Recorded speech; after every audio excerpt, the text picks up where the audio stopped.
Hello again, I am Jim Bob and welcome back to F1 Manager 23 Hardcore. Tonight we're heading to Suzuka for the Japanese Grand Prix.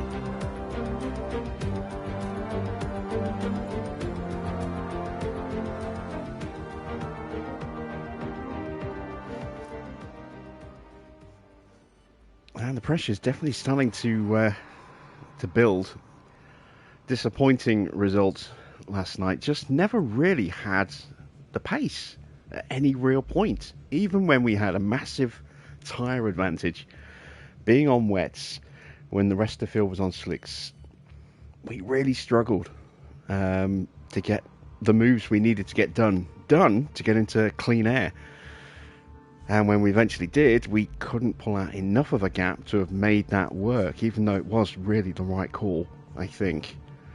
And it left us just stuck, and in the end we just missed out on points. And unfortunately Aston Martin picked up a boatload so their gap has come right down.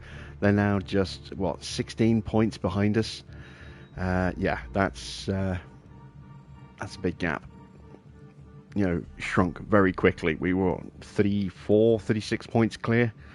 A lot less now, and it's starting to get a little bit nervous as to whether or not we can hang on to fourth place. I really hope we can, but I guess time will tell. We are 4 days away from the Japanese Grand Prix.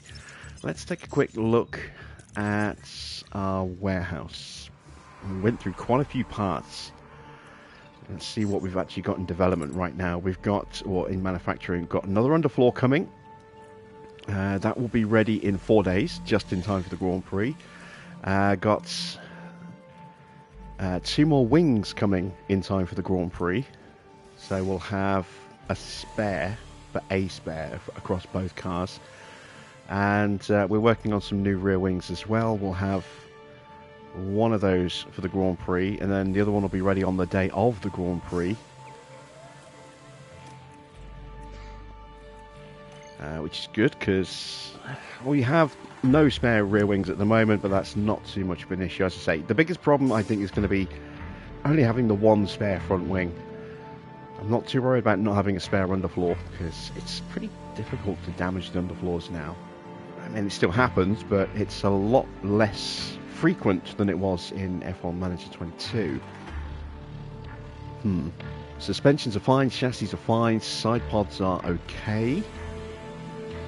So we've just got to hope that we can get through to Sunday without breaking a front wing, I suppose, and then hope we don't do more than one broken wing on the Sunday itself. I think all we can do at this point is just advance some time. So let's go ahead and get that going. There's the factory upgrade. Excellent. So we didn't have enough slots to do the extra side pod that I wanted to do, but now we can. Now we've got that extra bay available. We can actually go ahead and get that extra side pod under construction as well. There we go. We'll have that in time for the sale. How close are we actually to running out of side pods? Not problem there. That one's medium risk, might go after Suzuka. So yeah, it's definitely the right time to get that spare going. Let's check the inbox. Just letting us know about factory upgrade. A bit more manufacturing done, and the chassis research project is done. So let's get another project underway. It might not let us actually, because we lost the bonus, didn't we? So yeah, we haven't got the ability to get a new project underway. We've got to wait for 2 more projects to finish before we can get something else started, and that'll be the rear wing and the side pod here. Okay, that's not too bad. Let's see, where do we stand? Let's actually, before we do that, let's get the parts onto mixed car. So let's put on that new front wing. There we go. And let's also put on the new underfloor. Let's check they're both running the same parts everywhere else as well. both on the same chassis, same rear wing, same side pod, and same suspension. Okay, so let's do a little bit of car analysis, see where we stand. Not too bad. 11th and 12th speed and acceleration, 9th in DRS. Hopefully we'll get a little bit of dry running this weekend. I think it's going to be a wet Saturday and then a dry Sunday, if memory serves. Again, downforce not too bad, middle of the pack. Dirty air tolerance is still abysmal, but it's only 3.5% off the average, so it's not a million miles away. Let's see how we are doing in competition with the cars we're up against at the moment. So we've got the edge over Alpine, or we have had the edge over Alpine. Let's have a look. We are a little bit quicker than them. They've got better acceleration and a much better DRS. But again, we're only talking small numbers. You can see while they are 3 places higher than us on acceleration, the value is pretty much the same.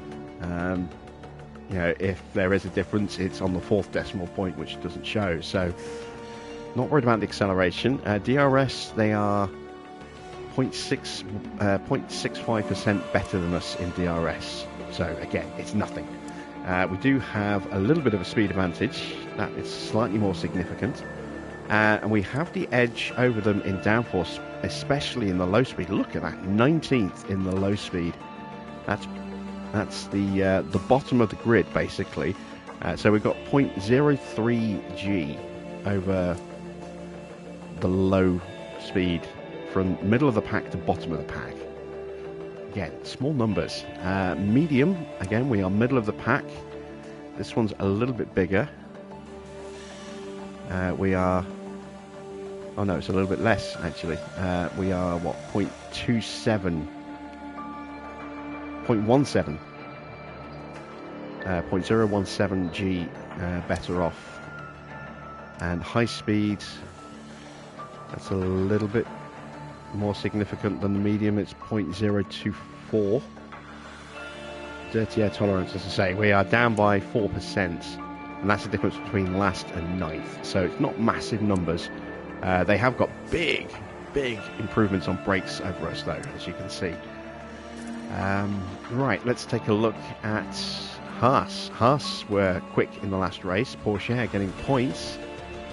They are slightly ahead of us in the low and medium speeds. We're slightly ahead in the high speed. We are quicker than them in a straight line. How did that happen then? Is there a difference between the cars? No, there isn't. So we were just, for whatever reason, just not competitive. In fact, it looks as though Magnussen's car is more competitive than Porsche's.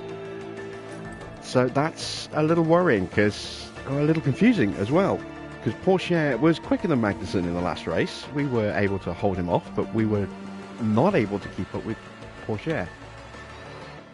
I'm not quite sure why now, looking at these numbers. I really don't know why. Might have to take a look at Porsche's driver stats and compare them to us. Let's see, who else can we have a look at? Mercedes, we've had a bit of an edge over Mercedes. Let's see why. Speed is pretty similar, in fact it's identical. We are slightly up in the acceleration stats.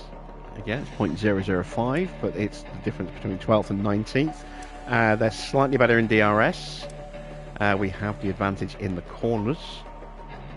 Their brakes are the best on the grid.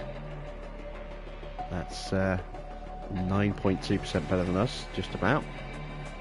And let's take a look at Aston, because we are in a big fight with these guys now. Yes, they are definitely quicker than us. Nearly 0.2 kilometers an hour. Slightly ahead in acceleration. They've got a better DRS, but again, it's small numbers. But their cornering is good, and those are definite gains over us. They definitely have the advantage in the low and the medium. It's a lot closer in the high speed. Dirty air tolerance, again, nearly 5% better than us. They've got better brakes, but not by much. Better engine cooling, but that's irrelevant at this point. So, yeah, it's going to be tough fighting them. Let's just compare cars as well. Yeah, same spec for Stroll and Alonso there. So let's take a look at Teo. I'm sure we've got his details here. How you doing, Mr. Water? Where is Teo? I've gone past him. He's up to 84 already. Christ. Look at that cornering number, 93. My God, this guy's a beast in the corners. He's still in high development as well. Okay, so Teo is definitely the cheat code this time around. Last time it was Piastri. This game it's definitely Teo. Look at that cornering stat. Very good accuracy as well. Mick has the edge everywhere else, but not by a huge amount, apart from reactions. But mixing average development, Teo is still in high. Alright, let's compare against Oscar.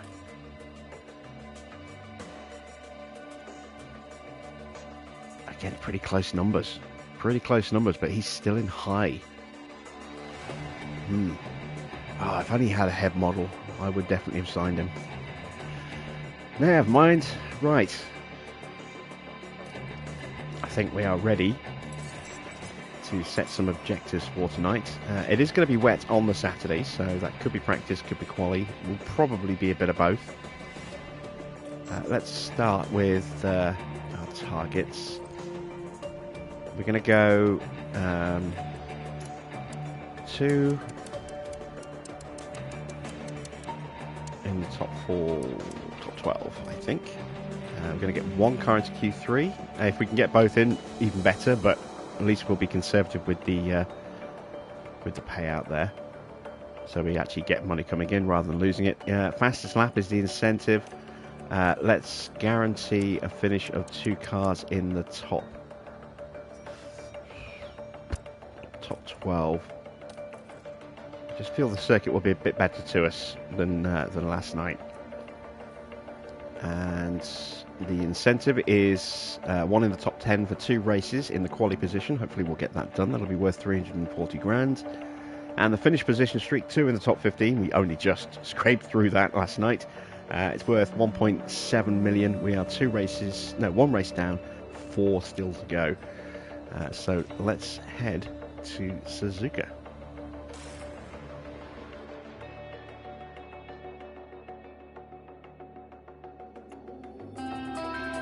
Konnichiwa from the Suzuka circuit in Japan. The home of Honda, Suzuka is an old-school circuit with high-speed straights and tight turns through the S's. At 130R, the track crosses over itself, then loops back around, giving drivers a sweeping expanse of track to challenge them. Drivers will battle it out this weekend on the snaking turns of Suzuka, the only figure-of-8 track in Formula One. High-speed downforce will be the name of the game here, if teams want to secure a place on that podium. If Alpha Tauri fail to perform here, there might be some trouble afoot for the team's principal, coming from the board. Let's get this underway. Has Crofty got the inside track on whether I'm going to get sacked? Or is he just stirring the pot again? Okay. Let's get some practice parts in.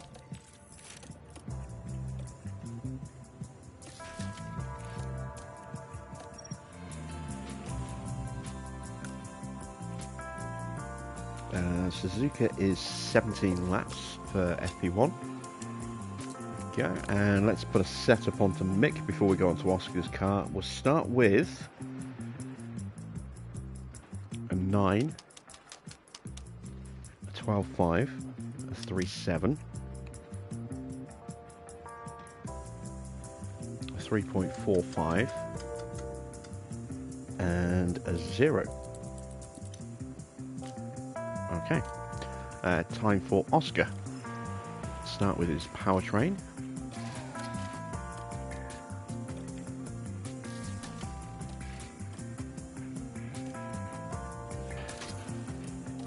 There we go.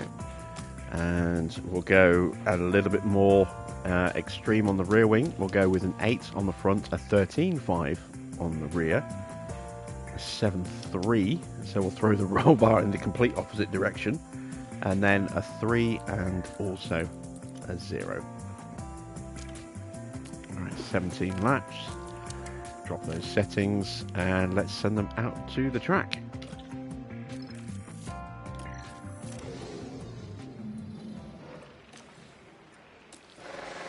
Speaking of tracks, we've got a new one coming in 2026, for those of you who haven't already seen it. F1 is going to Madrid. And I'm not quite sure how I feel about that. It could well mean it's the end of Barcelona. Which, while it hasn't been an exciting racetrack, it certainly has been one that really pushes the cars, because it's got everything. It's got, you know, the high, low, the medium speed corners. You know, there's a reason that F1 goes there for testing every year. And it's a bit better with the removal of that Mickey Mouse chicane at the end of the lap, but watch those curves. It's still not the most exciting of races, 9 times out of 10. And with tyre wear being an issue there as well, there's usually most of the overtaking happens when there's a disparity in tyres, you know, both in game and in real life. So it's not necessarily going to be a huge loss to the calendar in terms of the event itself, but it does pose other issues, which I will come back to in a second. But yeah, Madrid will have a city circuit, a street circuit from 2026 in a 10-year deal, and 2026 will mark 45 years since there was the last time there was a Grand Prix in Madrid. Not sure how I feel about the design. It kind of looks like someone got drunk and tried to draw Monza from memory, but got it the wrong way round and confused, you know, part of it with something like Baku. It's a bit of a strange looking circuit. It's going to loop around an expo centre, I think. And from what I understand, part of it will be made up of a road circuit. Like I think they might have, like they've done in Miami. I think they might make, a little part of the circuit permanent, and the rest will be looping around streets. Not Miami, sorry, Vegas. So, yeah, it's a bit of an ugly looking circuit from the render that we've seen. We haven't really got anything else to go on yet. It'd be interesting to see what it does look like when someone puts it into a simulation and we see some footage of what it's supposed to look like, once it's actually a circuit. But it's another street circuit, and I think we're getting a few too many of them now, and it worries me because it's every time a traditional circuit like Barcelona, and think back to Hockenheim and the Nürburgring and even Turkey, and then you could also look at the Bud circuit in India, the circuit in South Korea, although some of these circuits have reasons why they dropped off the calendar, even circuits like Malaysia. When they disappear off the calendar, it just reduces the chance that they will ever come back, because whereas a street circuit is a temporary circuit, there's a few bits that need to get thrown up every year, and then it all gets torn down again, and then it just goes back to being regular roads. A permanent circuit, when it loses a big sporting event like F1, it can be the death knell for that circuit, and then it can go out of business. And that's not good for motorsport, because it's not just Formula 1. There's the support races like F2 and F3. Then there's the junior categories as well. Formula Renault, for example, all the junior formula below, like the feeder series for Formula 1, or the local formulas. And if they don't have a circuit that they can race on, that's really bad for grassroots racing. Felt really good. Really bad. And it worries me a little bit that we are going to see more and more of the traditional style circuits slowly get phased out in favour of the glitzy glamour of a street circuit that will have huge buzz for the first few years and then will just become just another track. Except it won't have any real history or heritage. It's a street circuit, Baku it's a great circuit and it's been on the calendar for a long time now, but it's not exactly a circuit that you would say is steeped in heritage.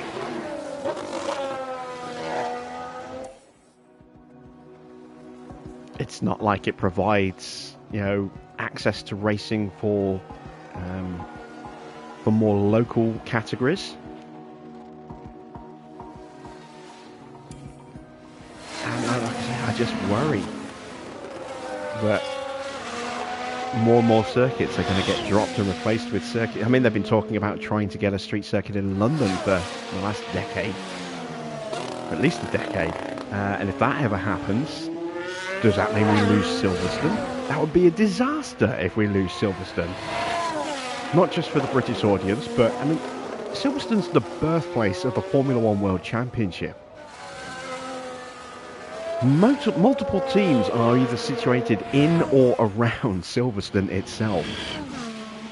All the junior feeder categories race regularly at Silverstone. They lose Formula One, that means they lose Formula 2, they lose Formula 3. And then, does Silverstone have the finances to keep going? If that happens, I don't know, but it worries me. Circuits like Silverstone, Monza, Spa, Suzuka, we have to keep these circuits on the track, on the calendar. If they go, the knock-on effect could be catastrophic. It really could.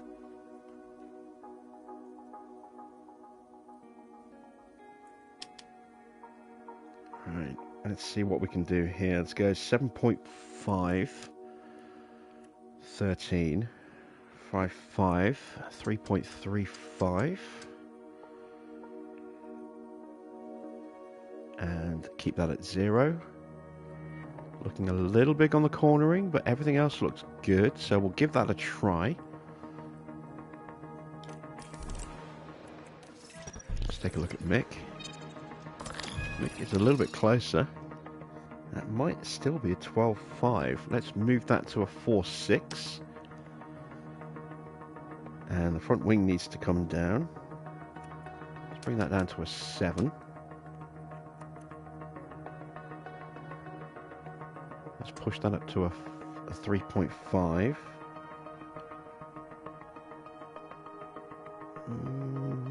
Might be it. It's looking a little short on the roll bar, but we'll try it. We'll see what happens there.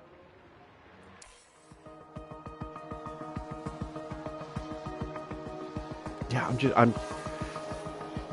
I'm curious as to how the event's going to be, but I'm not excited for it. I mean, there's so many circuits I would love to see back on the calendar before we start going to yet another temporary street circuit. I'd love to see Malaysia come back.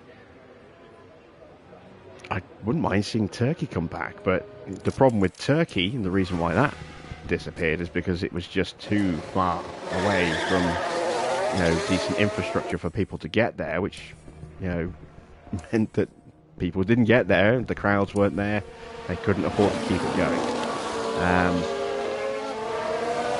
Malaysia was a little bit different. Malaysia was funded, quite heavily by the government, and then they turned around and stopped funding it, and almost within a year or two, the circuit was gone. I mean, it's still there, obviously, but it was gone from the F1 calendar because they couldn't afford, the rates that Bernie was charging to host the circuit, to host the event. Same with South Korea. They built, this big old circuit that was supposed to be built around a city, and the city never got built, and the circuit is now in pretty much abandoned. I don't think it's even raced in any category whatsoever. So Yeah, some of these circuits have gone away because the infrastructure to get people to and from the events was not in place. Obviously, with a street circuit, that's a little bit different. It's not like it's a venue on the outskirts of somewhere in the middle of nowhere, like some of these events have been. But I would much rather money was put into investing in restoring some of these other tracks and getting the travel infrastructure in place to make those more sustainable than just, you know, ditching a track and going to a new street circuit every few years. Alright, we've nailed it with Oscar. Excellent stuff. Just waiting on Mick. Have we got Mick right? Nearly. A little bit of work still needs done there. But, much better, much better. yeah, I had a bit of a rant really this session so far, haven't I? I mean, when you think about it, I mean, how many street circuits do we have in F1 now? Let's see. Let's go through this year's calendar and let's look at which circuits are permanent, which are temporary. Bahrain is a permanent circuit. Jeddah is a permanent circuit, but it's still technically a street circuit. Melbourne is a temporary circuit, but that has got, you know, a huge following. It's well situated. It's insanely popular with the Australian fans as well as, you know, people around the world. And it's been, you know, it's a semi-permanent.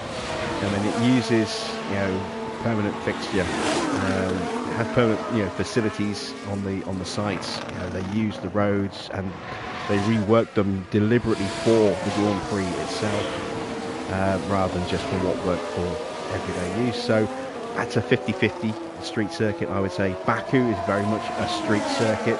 Miami is a street circuit. That's a temporary circuit.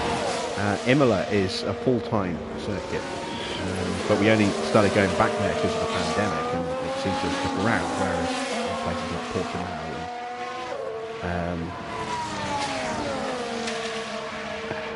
and Modena didn't.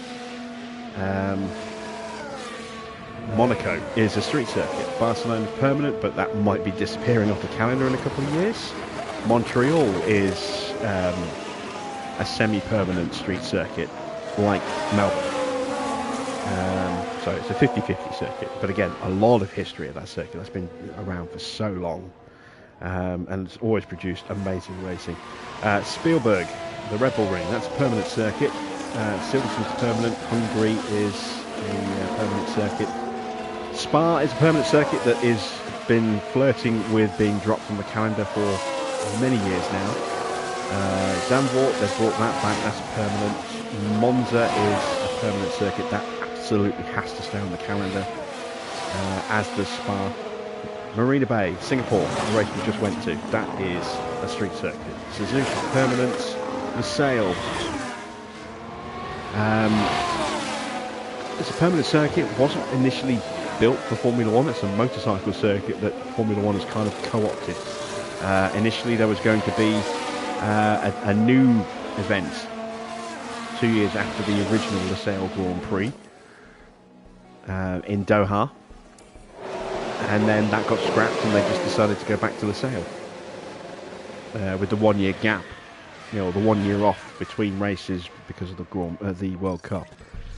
In that time they were going to build a new circuit at Doha and then move to there, but that in the end never happened, and we just stayed at Losail. COTA, that is a permanent circuit. Mexico, I think, is a permanent circuit.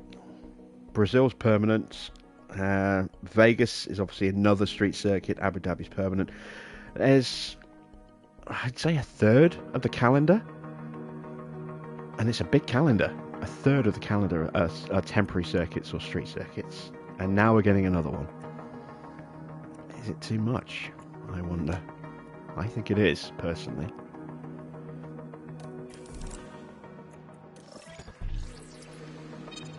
Like I say, especially if that comes at the expense of a traditional permanent circuit.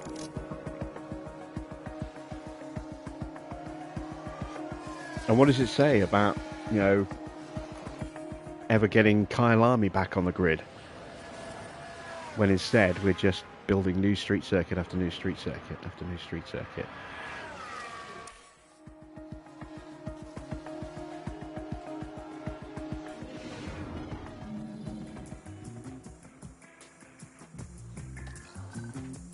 All right, rant over. Let's continue with practice. Hopefully we'll get these cars completely locked down now. Let's see, I want to go 26 laps, I think.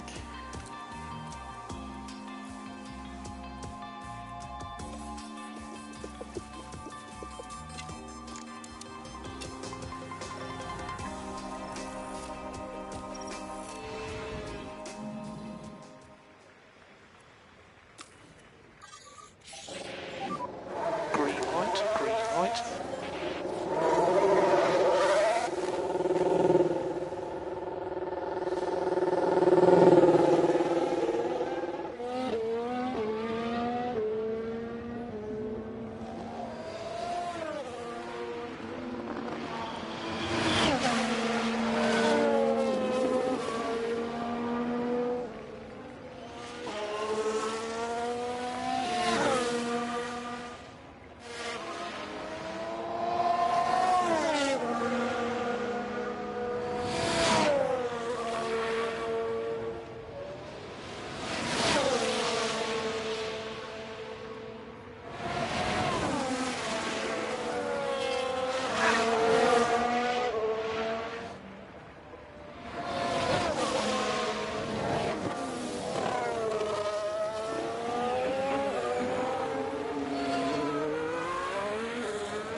A bit less curb coming.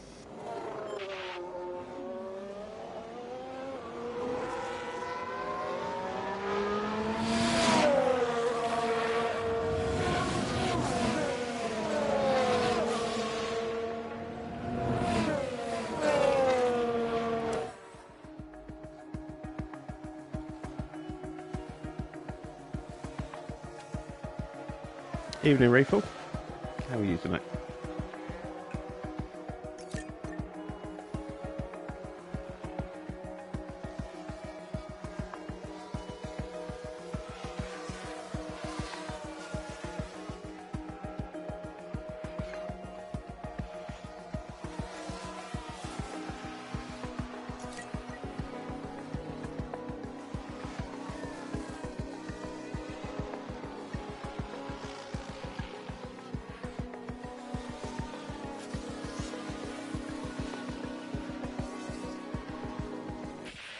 Oh, I was about to say I'm not too bad, and then I just saw Mick Schumacher in the barrier.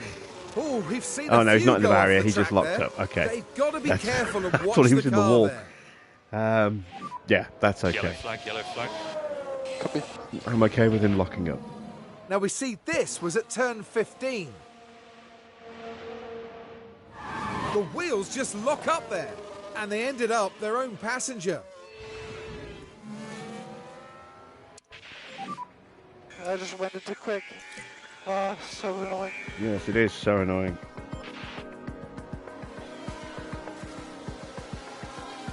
Do that in your race and you'll destroy your tyres.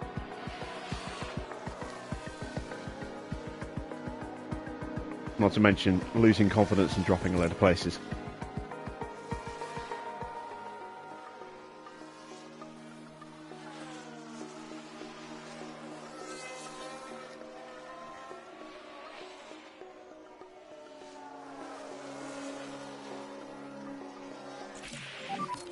Do you think you'd benefit from another set? All right, well, we've got the setup done. Traction was amazing. That's good stuff. Okay. So they just need to work on track and car park knowledge now.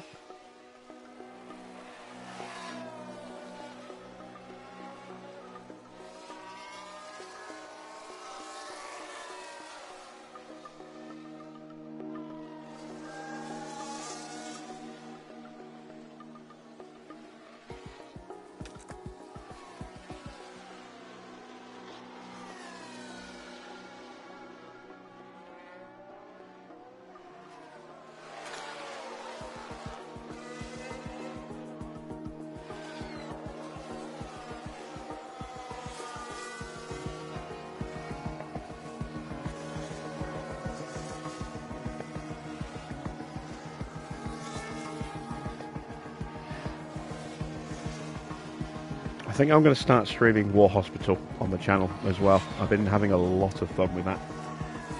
As well, as much fun as you can have with such a bleak subject matter. But yeah, it's a decent game. I'm definitely getting challenged by it at times. Just not having enough resources to make the medicines I need to keep people alive, the medical supplies. Having too many casualties and my medical staff being overworked and exhausted, and then artillery strikes coming at the wrong point, and yeah, it's tough, but I'm enjoying it. It's a number of times I've sat there and I've just said I'm sorry to the TV, looking at the casualty list and going, I can't save you, and just immediately say, no, you're not getting any treatment. Just putting that player in the bin, or that person in the bin effectively. It definitely forces some tough choices on you. I'm trying to be as analytical as I can when I make my decisions. The game does try and encourage you to be a bit more humane at times. What makes it worse as well is you see someone coming in and he's in critical condition, and he's going to take a huge amount of time to try and save, and a huge amount of resources, and there's still a massive chance that it could all go wrong and he might die on the table. And you put him in the bin and it's like, please sir, don't do this, I can still fight. And it's like, oh no, don't do this. Or, oh, you'll burn in hell for this.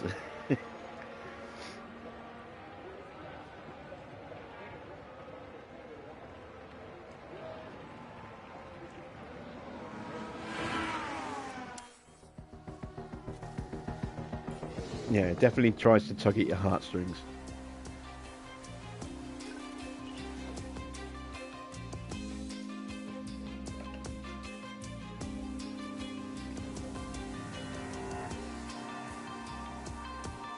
On the playthrough I'm having right now, I rescued one guy from the trenches after the Germans had just gassed the trench, and he came in with a handwritten letter.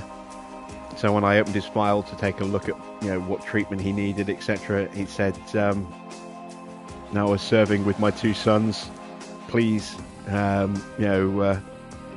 If it comes down to a lack of supplies, if it comes down to a choice, treat them, and I'll sacrifice myself, for them to survive." And I hadn't found them in the trenches by that point, so I just put him in for treatment, and immediately he starts, no, please, my sons, please. And it's just, oh my god. It's just, yeah, it's horrific at times, it really is.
Let's see, how many races have we got left after this one? We've got 1, 2, 3, 4, 5, 6 more races after this.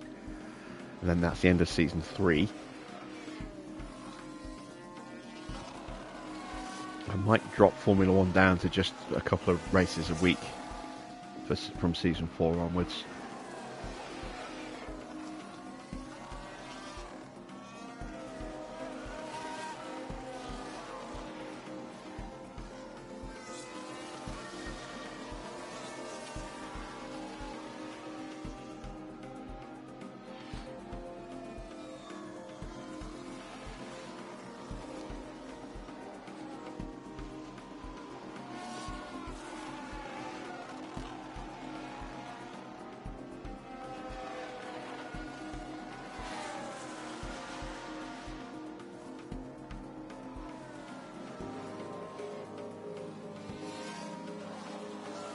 I don't know whether I want to do a live stream series for War Hospital or if I just want to record some footage, stick it up as a video series.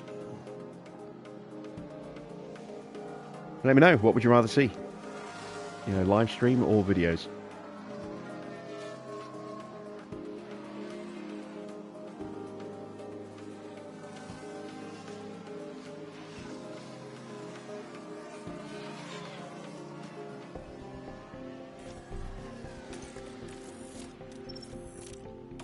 Right, we are done with practice.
There's a yellow flag now.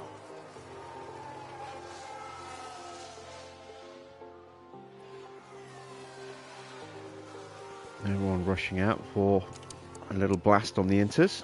We're saving ours for quali. There's no pointless running at this point. Everything is maxed out of the 100. Just be putting wear and tear on the car and risking breaking a part that's in short supply, like a front wing.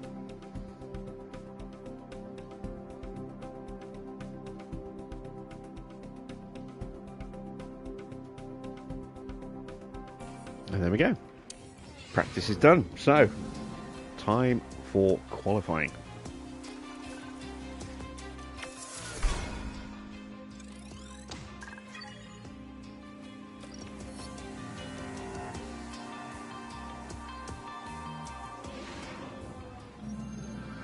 Welcome to qualifying. Let's find out if all that practice will pay off for the drivers. Suzuka is a notorious circuit both for its unpredictable weather and the difficulty of closely following other cars. Making the right call on when to head out to avoid traffic and dirty air can make all the difference here. Now there's been a bit of talk lately about Oscar Piastri. Karun, how's he been doing? They'll be feeling okay, I reckon. They're certainly doing well next to their teammate and they're really proving their value to the team. So get yourselves comfortable. It's going to be quite the ride.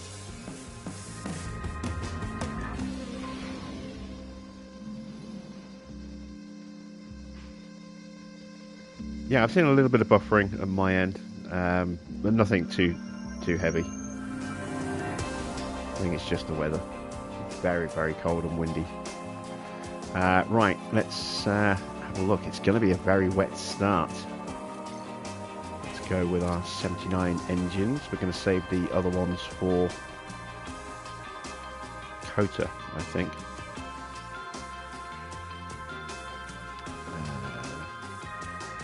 That gearbox would get through quali no problem at all. Makes sense to leave it in for quali. That ERS will get through quali as well, and then we'll change it for the race. Again, that ERS should get through quali, and that gearbox will be fine. We'll change those after. And let's go 2 flying laps because we don't know what the weather's going to do. And off we go to qualifying.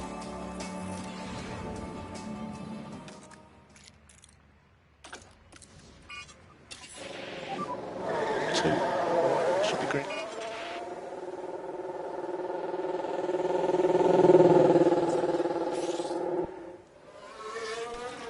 Right, it is going to dip down to inters probably after this first flying lap. Okay, let's concentrate on that warm-up. Understood. We're just going to do So work on fronts and the brakes. 2 laps, I Copy. think. See how we do. Because it is going to fluctuate. It's going to drop a little bit, go up a little bit, and then it will dry up probably as we're finishing our first flying lap. You know, on our cool-down lap. I don't know if I'm going to do a run on inters. I'll probably just wait for the slicks. I'll see what our confidence level's like. Might behoove us to do a run on inters as well, just to get the confidence up a bit more, so that when we do slap on the slicks, we'll be as confident as we can be. Let's get them going a bit quicker.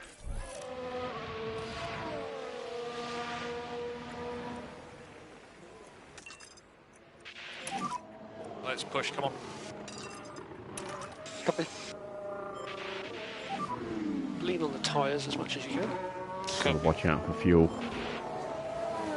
What I might do is I might just do 2 flying laps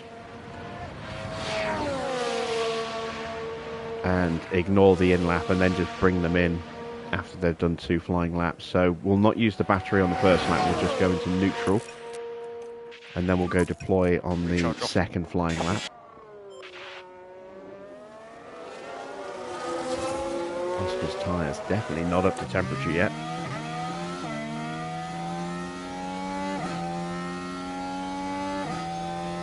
Now they are, there we go.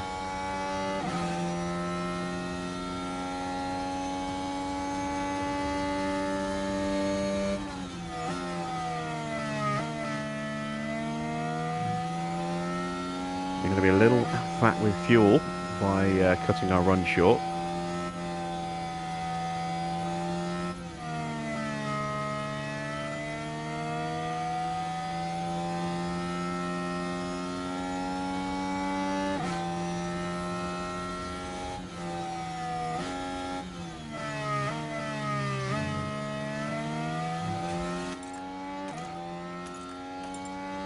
Mick is the quicker of the 2, but then given how the tyres warmed up in a very different way for both drivers, that's perhaps not that surprising. Evening, Victor.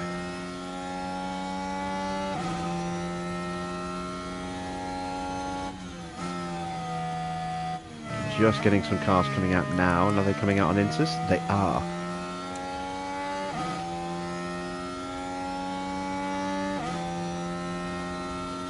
There's a whole flood of them starting to come out. This might be problematic.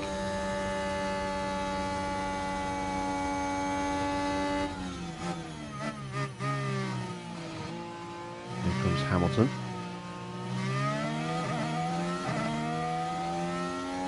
Going to keep pushing.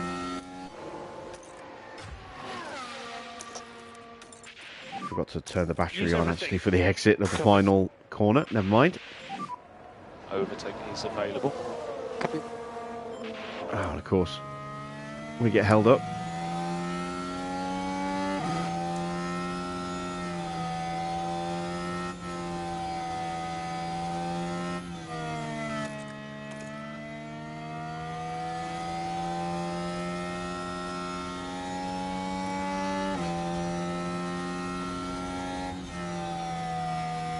Yeah, no surprise to see a yellow sector there.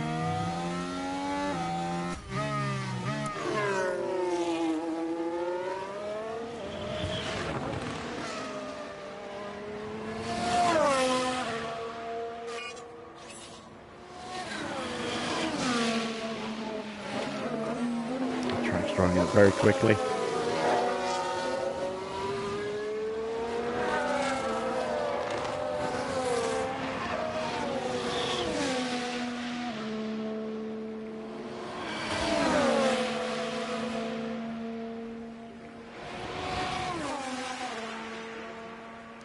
Very quickly.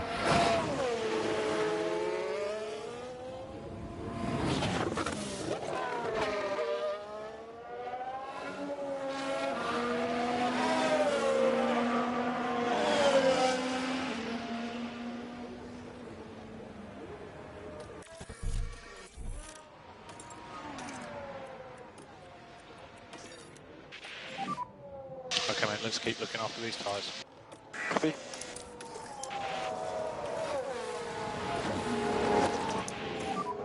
Focus on bringing the pack back up. Yep. Alright. So, what's our confidence Recharge levels off. looking like? Okay, copy. Little below. And, oh, full, yeah. Not surprising, he went top twice, so.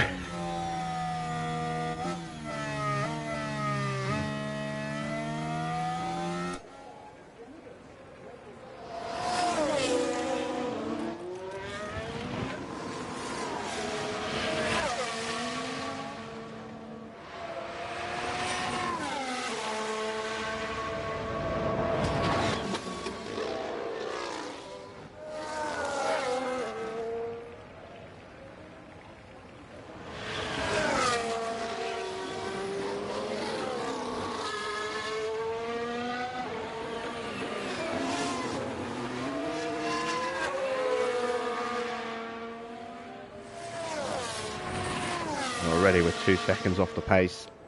Well, not quite 2 seconds. Obviously, Oscar had that really big hold up.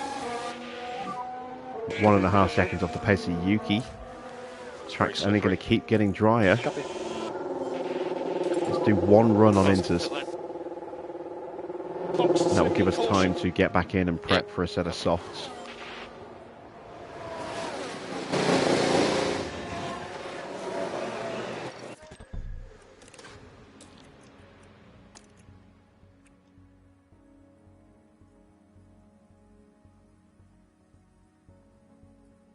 Actually, let's do the same again. Let's do 2 flying laps, but without the cooldown.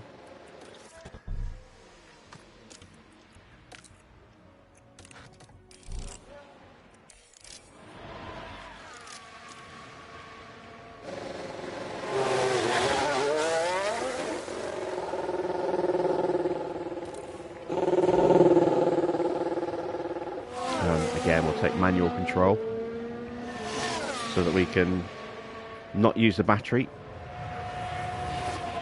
Ah, repay the favour to Hamilton for messing our race up, or messing our lap up. Copy.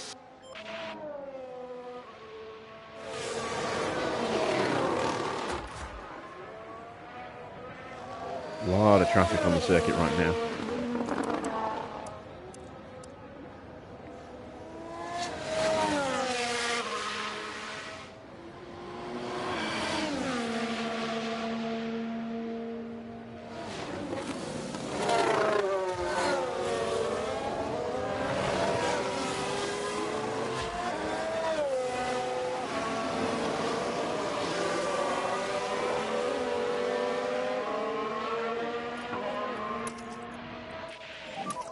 No more lift and coast required. Copy. You're good to push on tyres. Copy. Okay, push. Let's go. Copy. Need a recharge off. Copy. Alright then, 2 flying laps on these Inters then. Must remember to turn on the battery before we come out of the chicane on the next lap. No more rain expected. Copy. Track's going to start drying up very quickly now. It's going to be dry by the time we've done our 2 laps. That'll give us time to do 1 lap on the softs. We just have to hope that'll be good enough. But this will make sure that Mick stays in peak confidence, and will hopefully get Oscar into full peak confidence as well, because he is lagging behind just a little bit.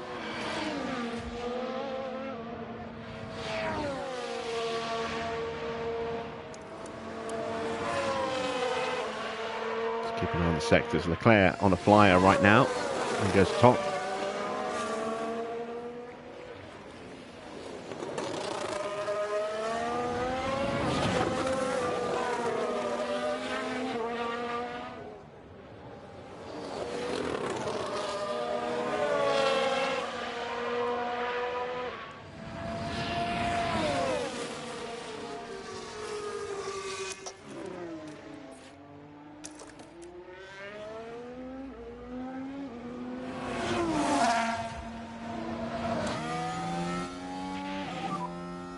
energy. Copy.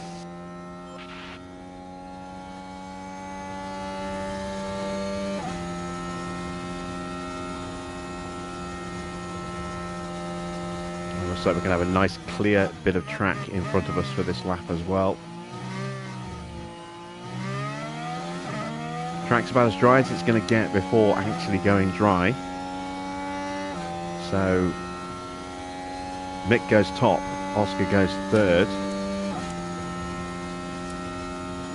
Very, very close look, just 13 thousandths behind Leclerc. And these laps will be even quicker. But that's kind of irrelevant because everyone's going to go even quicker when they put softs on.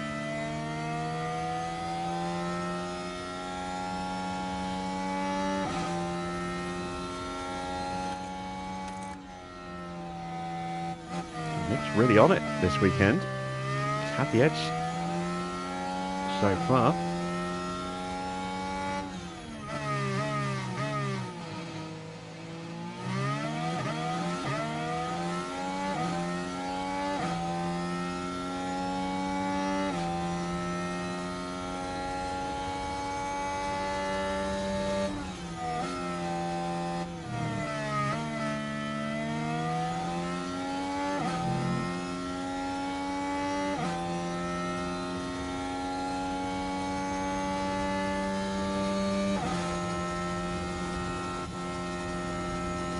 So this should be first and second quite comfortably. Even if Farah.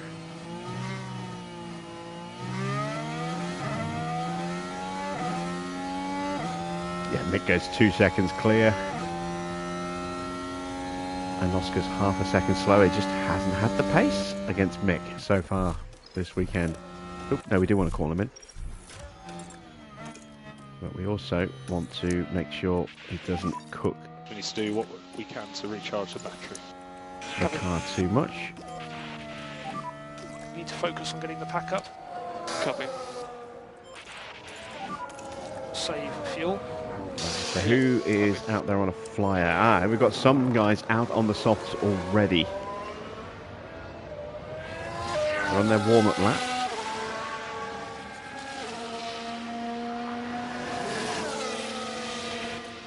There's Stroll, Porsche, Bottas right behind him, Giovinazzi and Magnussen, and Hamilton has just left the garage as well. So Yuki's going to be the first one on the softs. It's still too wet. And, oh, here we go. It just happens to start dropping at just the right time, although he's still going to struggle a little bit in the first sector, I think.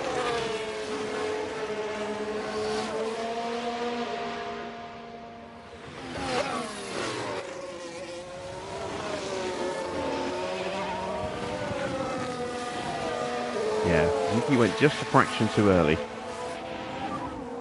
Thoughts? Come in, nice and steady. Copy. And immediately gets hit with traffic as well. That was the other downside of going out so early. Right. One flying lap.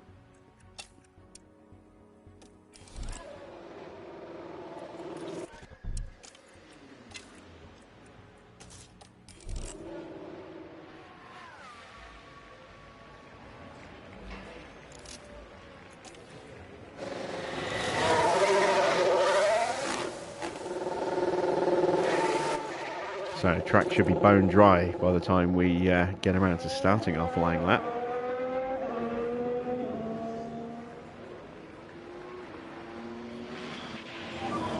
Let's go there and set some lap times. Copy.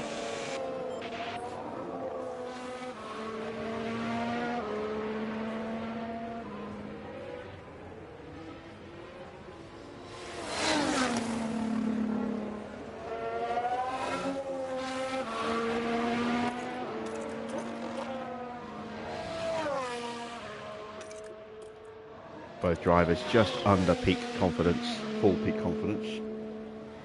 So, looking pretty good. Doubt we'll stay top, but should get through comfortably here. Let's pull over for one of the Haas cars.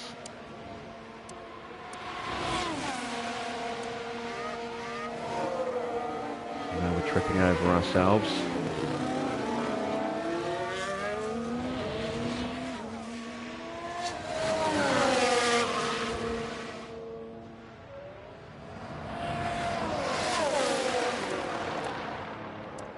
That's what I was looking for. So a lot of cars on flying laps right now. The ones who've already gone, who are on their in laps now, they're going to start dropping down the order, I think. They went too soon. The track was still wet as Yuki was coming up to the line. And those behind, it was still damp for a good chunk of their flying lap. You know, 0.4, 0.5 mil on the track. So And track clear. their first sector at the very least is going to be a bit weak. We recharge off before the last corner. Nice big gap ahead. So go one last moment, push.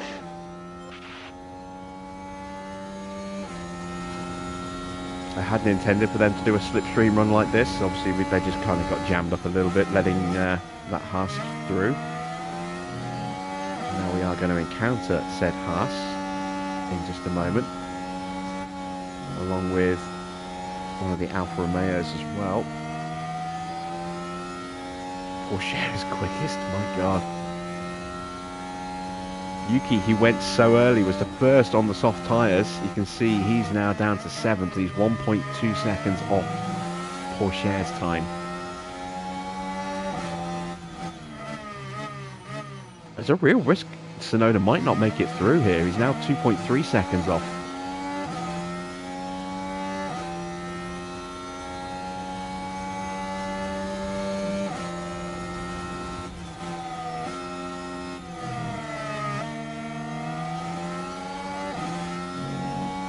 Yeah, he's going to get knocked out. Tsunoda, who went first, is going to go out.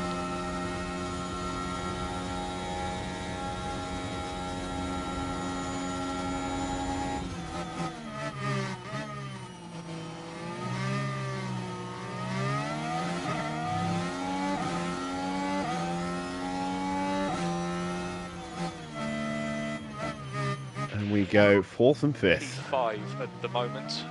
So, who is out? Look, Can't see this lap. the timings at the moment. Box at the end of this lap, please. I Box think at the end of this everyone's lap. on their in lap.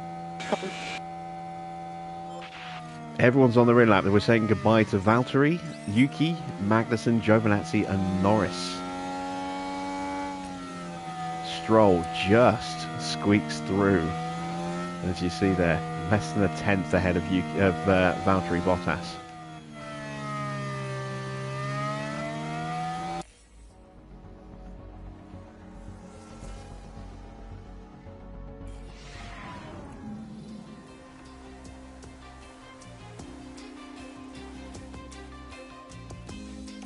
Alright then, Q2, are we going to have wet weather here as well? Going to start on the inters. Once again, I'm going to put in 2 laps without the cool down.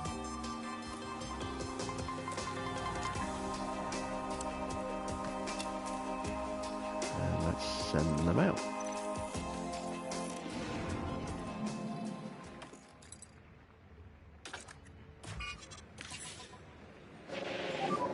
Green light.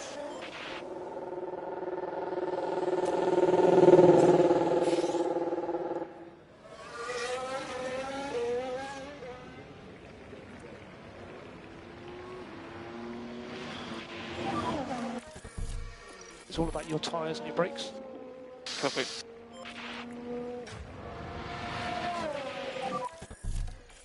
Let's get those brake tanks warmed up.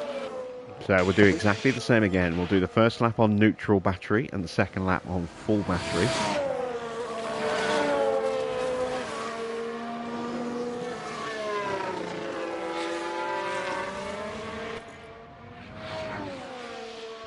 And that way hopefully we'll go even quicker.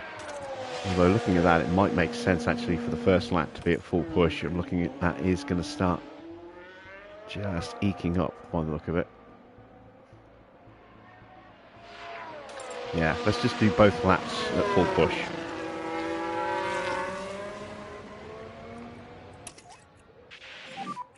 No lift and coast required from our side at the moment. Copy. Alright, ready, push, push. Copy. We can push a bit more. Yeah, copy. And energy is available. Yeah, copy. Overtake is available. Copy.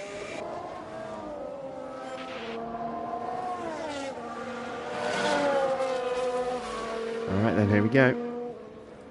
Track getting just a touch wetter. It is going to go slicks again afterwards.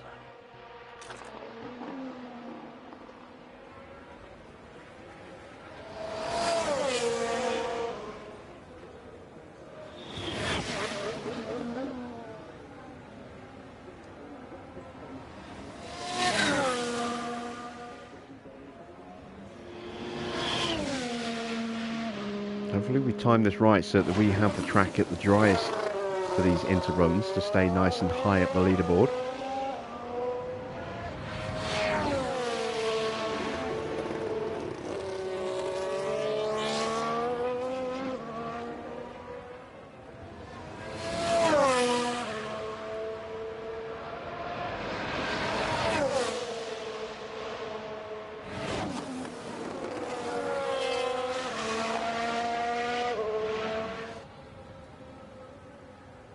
So we might just run out of battery coming out of the chicane on the second lap.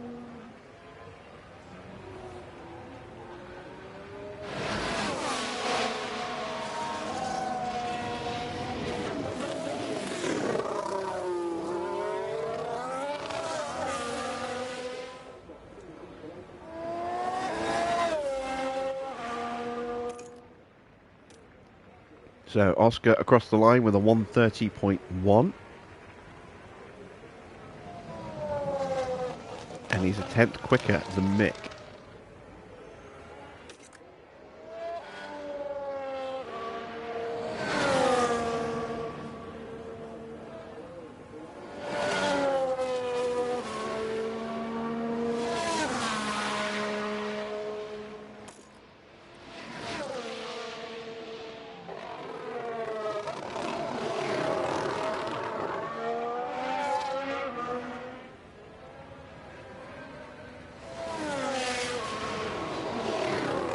We are quicker. Ooh, Stroll popping up there. So we are quicker than the vast majority of the field. Max, of course, is just a machine. George is in an insanely fast Ferrari, but he's only a tenth quicker than we are. Wow, Red Bull's looking pretty powerful here. We're not improving at all. But we're going to continue the run so that we get that extra little bit of confidence for completing a flying run.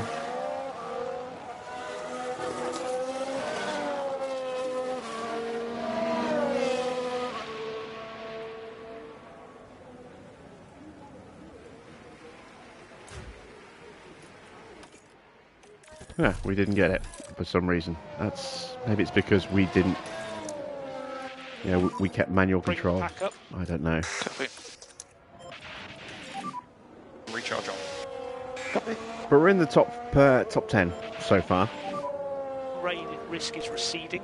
You can see it's about to get very wet. It'll briefly, by the look of it, get close to 4 mil. Maybe about 3.5. And then it'll go dry for the last 4 minutes or so. So we'll do a 2-lap run there, I think, on the softs.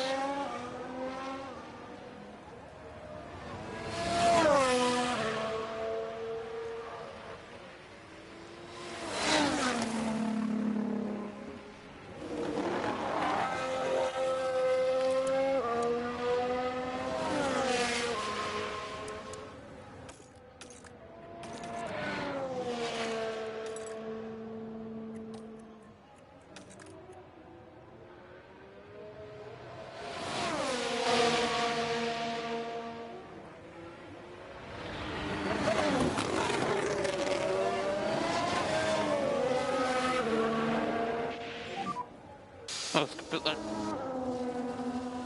Box slippy, caution. I'm not expecting to see much action on track for a little while, so let's just speed time up a little bit. Looks very Wait for the slippery. track to start to dry.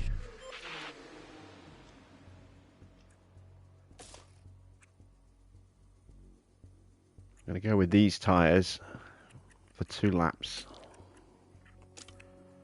without the cool down.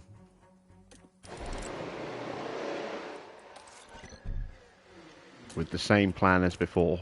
Run neutral battery on lap 1, full battery on lap 2.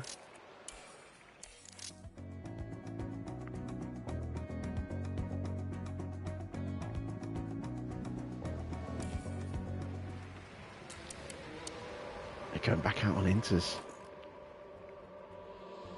It's a very odd decision.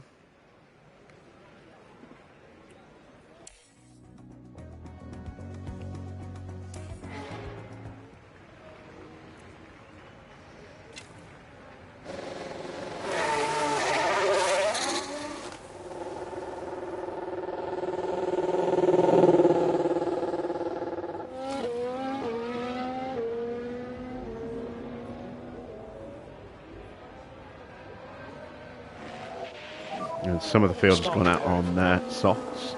Copy. But again, they've gone a little early, unless they're doing 2 laps, the same as us.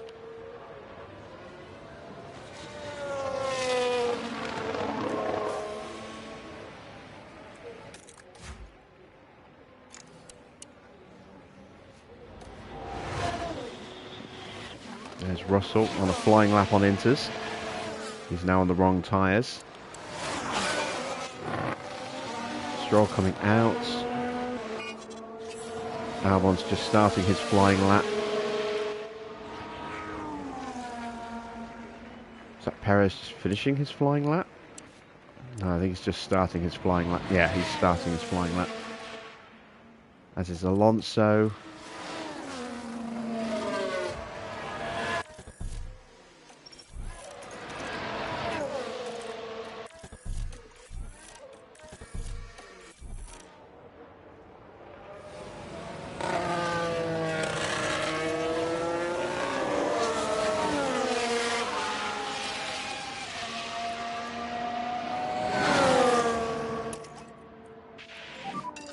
No saving required. Copy.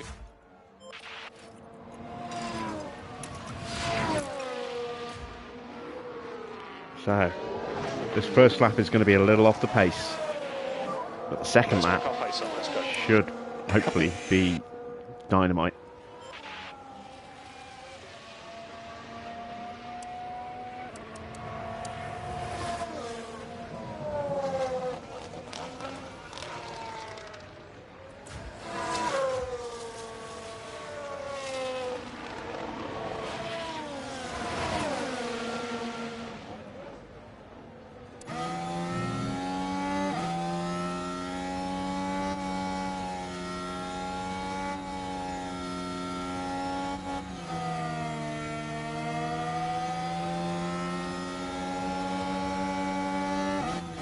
Oh my god, what the fuck? Jesus Christ. How was that, Leclerc? Or rather, what the hell was that Frontier? That was just ridiculous.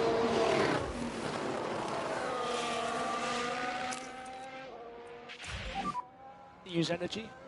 Copy. Just as well we're doing 2 laps.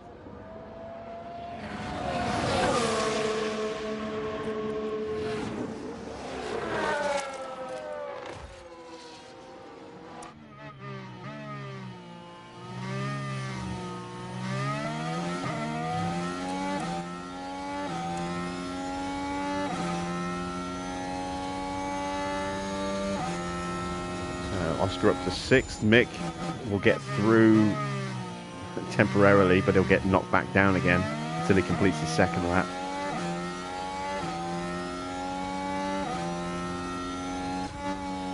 Traffic coming up for Oscar. Oh, don't do this to me again. Thank you.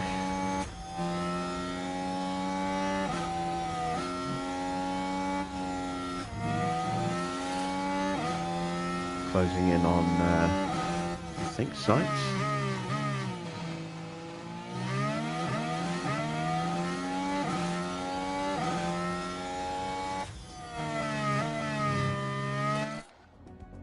No, that was Hamilton. We're coming up to sights here. Okay, through without any trouble. Oscar is on fire right now.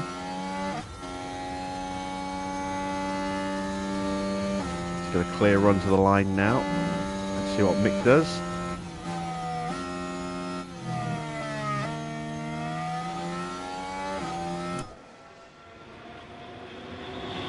A little bit of traffic ahead might be a problem.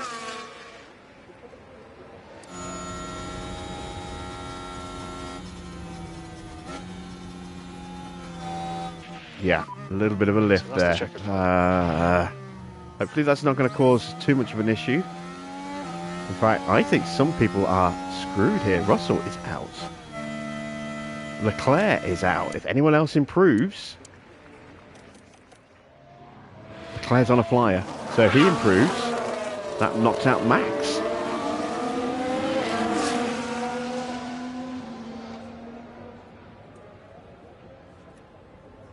Yeah, Max is out, So, along with George Russell. Wow, that is two huge scalps. We're safe and free. Massive, Good job. massive scalps We need to to lose focus both on of the them. energy now. Copy. Albon sneaks Just into the take it top easy on 10 the straight. as a result. Yeah, copy.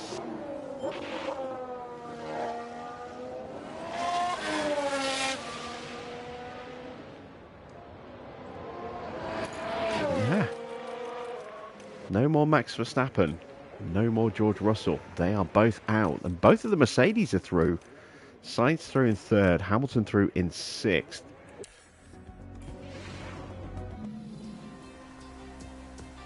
Things really are getting shaken up here.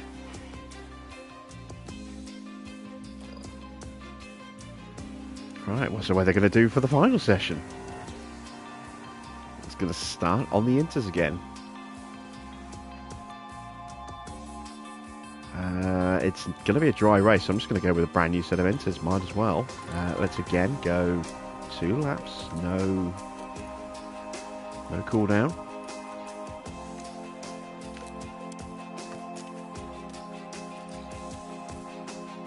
Let me check car parts.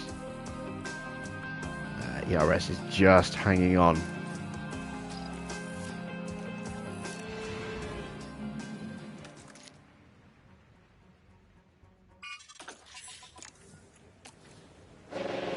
Let's get out of there quick before it does go full wet weather.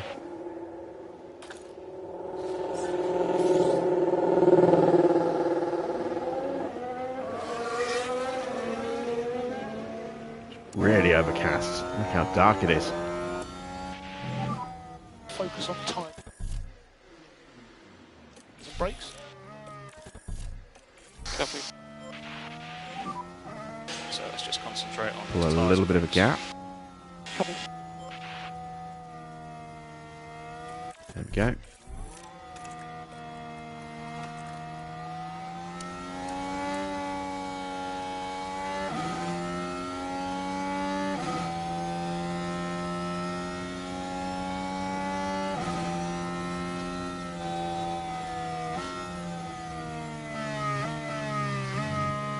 It's almost like a night race, it's so dark.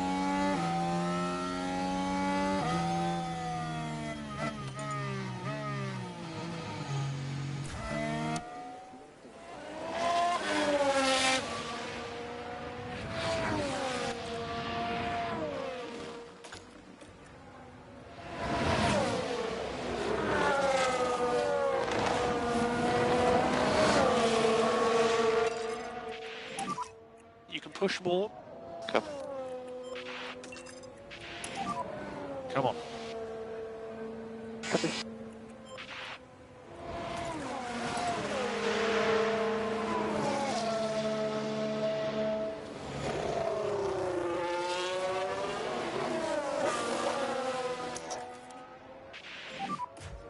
Energy. Copy. Overtake is available.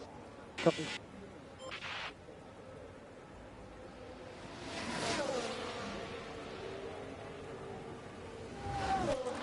And then again, we're going to get one flying lap, maybe two if we're lucky. On slicks. I think I'll just program them for one flying lap and then just let them burn up their in-lap. And see if that actually gets them across the line even quicker with practically no fuel. Running on fumes as they cross the line.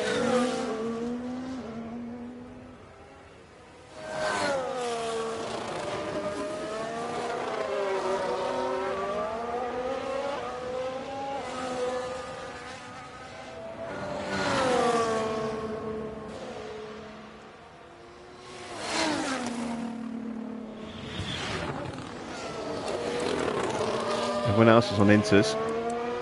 Leclerc is quickest in the first.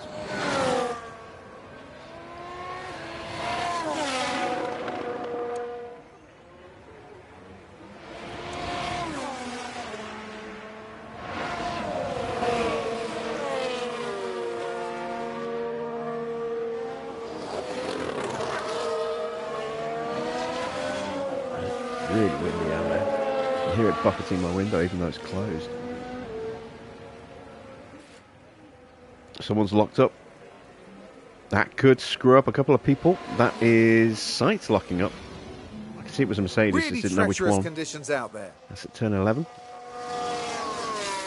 And the car fails to respond. What caused that, I wonder?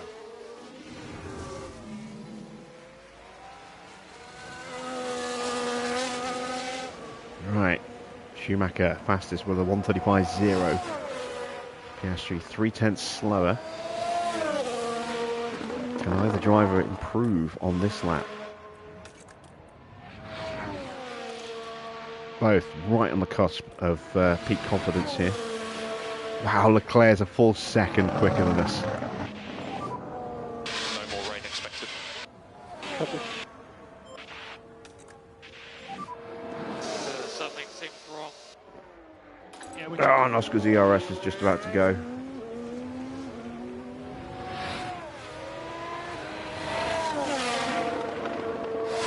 Probably should have changed it, but never mind.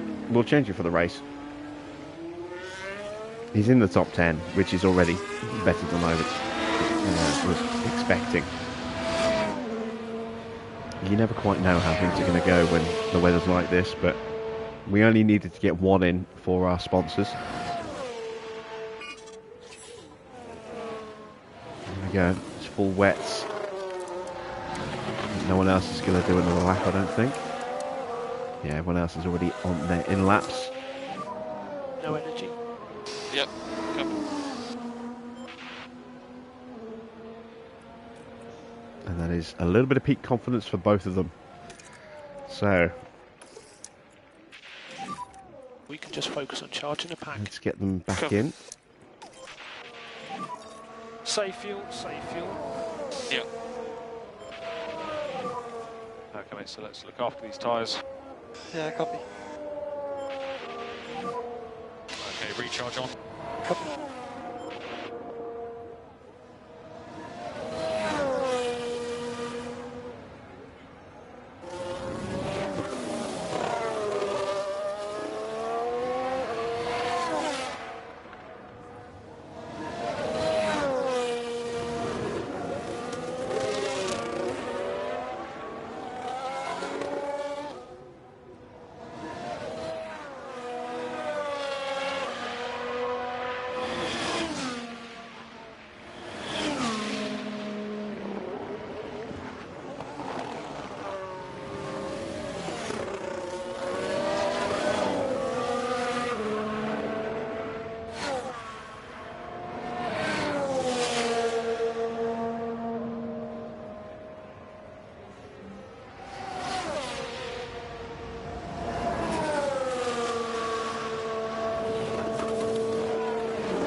Oh, it's a bit low. Alright, Lots track slipping is about to caution. start drying up Copy. slowly. Sight's going back out for another run. Is he going out on full wets? No, he's going back out on inters again. Fresh set. Track's going to really start plummeting. There's a couple of cars going back out on inters. This is their... Albon's gone out early. Very early on the softs. You know what? We're going to watch that. See how he does. We're going to go...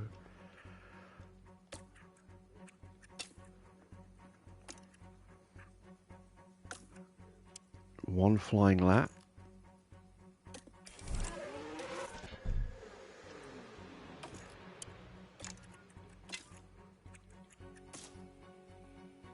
But we may well take advantage of manual control towards the end of the flying lap, so we can push hard on the in lap as well and stay out. And yeah, this is what I don't like about these F1 Manager games, is how quickly the track suddenly goes from full wet condition to bone dry. Look at it just plummeting down.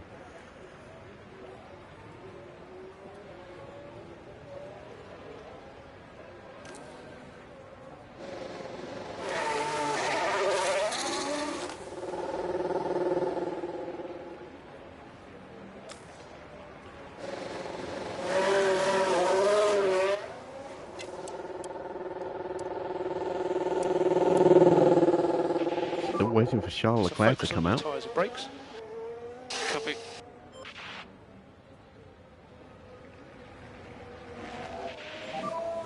Again, let's concentrate on those tyres and brakes. Copy.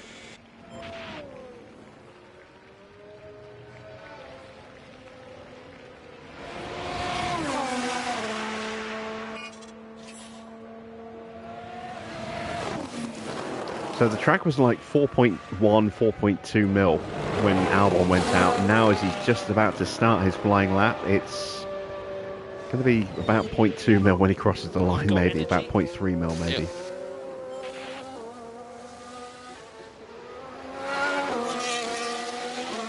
Yeah, he crosses the line, it's at 0.25 mil. That's ridiculous. We lost nearly 4 millimeters of water on one out lap.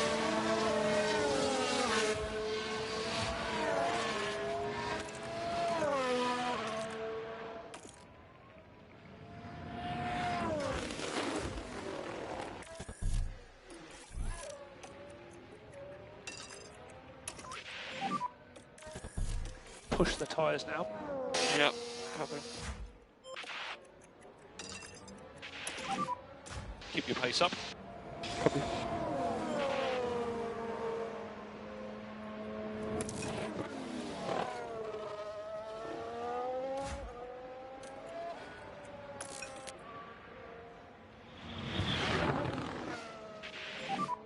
So we will go recharge off. Copy.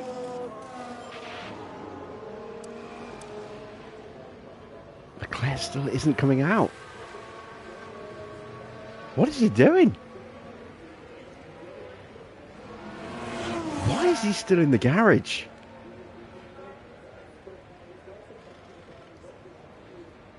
If he trundles out, he's not going to get a time in now. He's not going to get round in time to actually start a lap.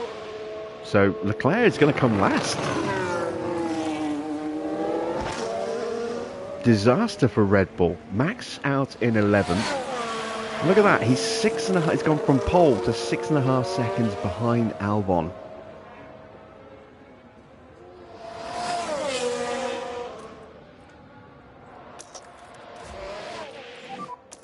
Use energy. Copy.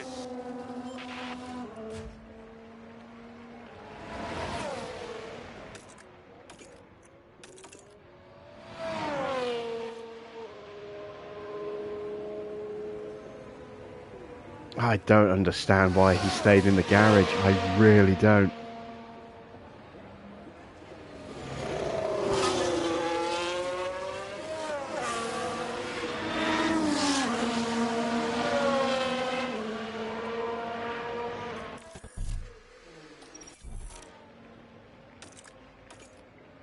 $2 kilos. What is it for?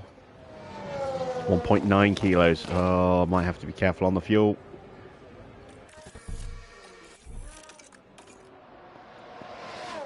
Might have to be very careful on the fuel.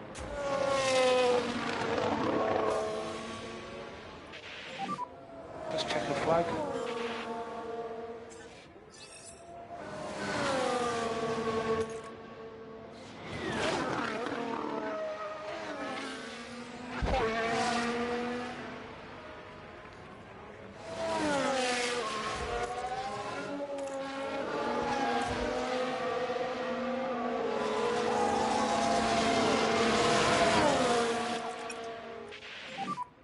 Split the coast.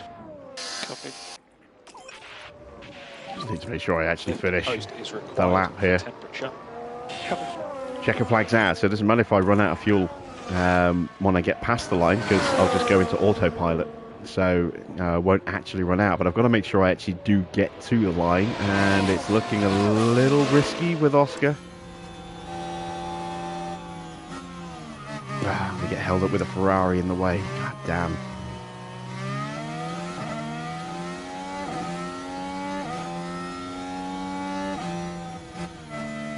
And Oscar doesn't improve as a result. What about Mick? Also doesn't improve. Just lost too much time in the final sector by having to watch the fuel there. Plus the tyres are probably past their best. But we're 5th and 7th. And Charles Leclerc is all the way down in 9th. Sainz, for whatever reason, didn't get a time in either.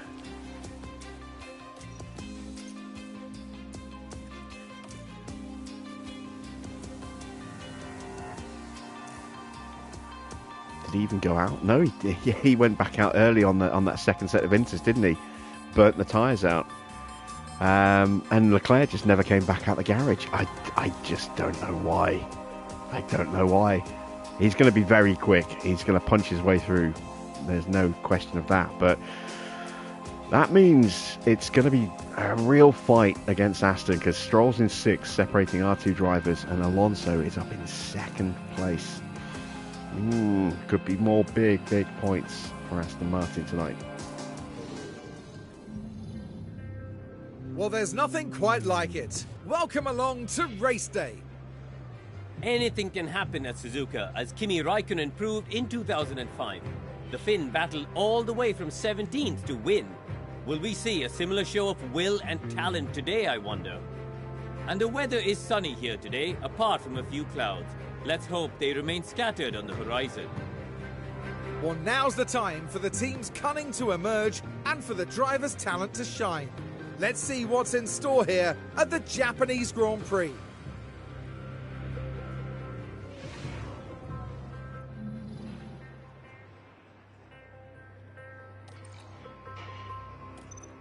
Alright, we know the weather's going to be good. Do I go soft, medium? Or soft, medium, soft?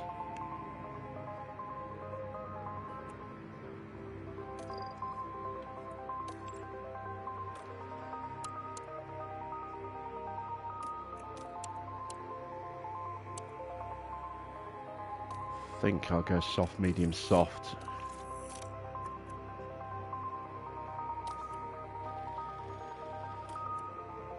With Mick. Might go soft, medium with Oscar.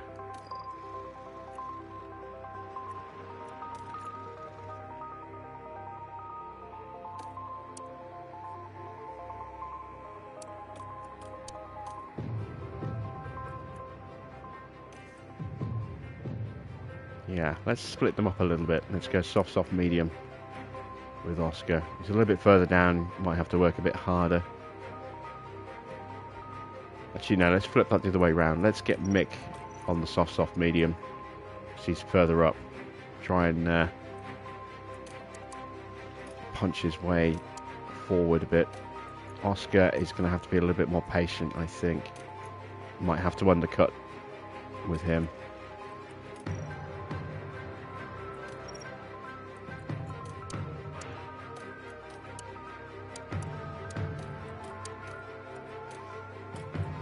Go.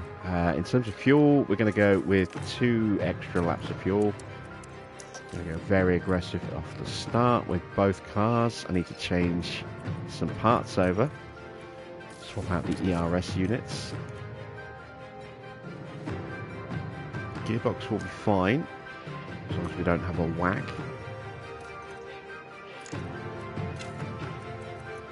That ERS needs to change, and again that gearbox will be fine as long as we don't get whacked.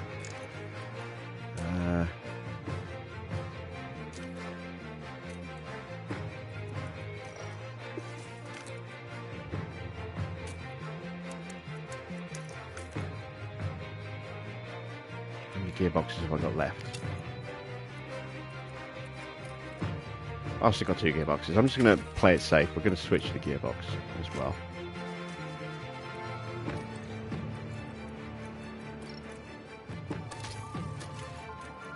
Two gearboxes for 6 more race weekends after this, so.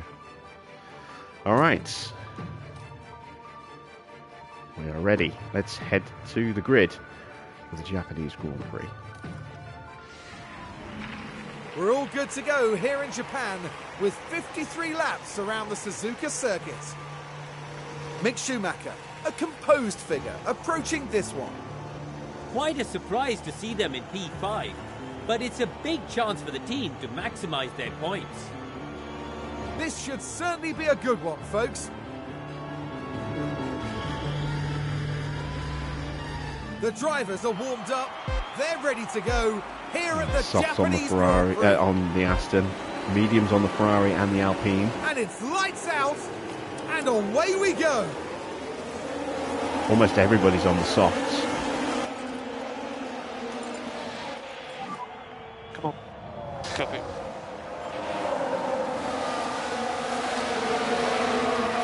A strong start.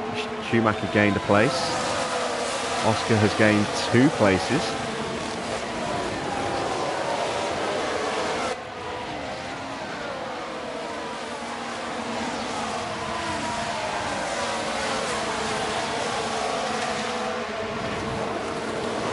Almost.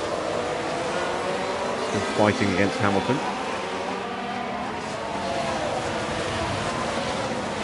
Inside line at the hairpin.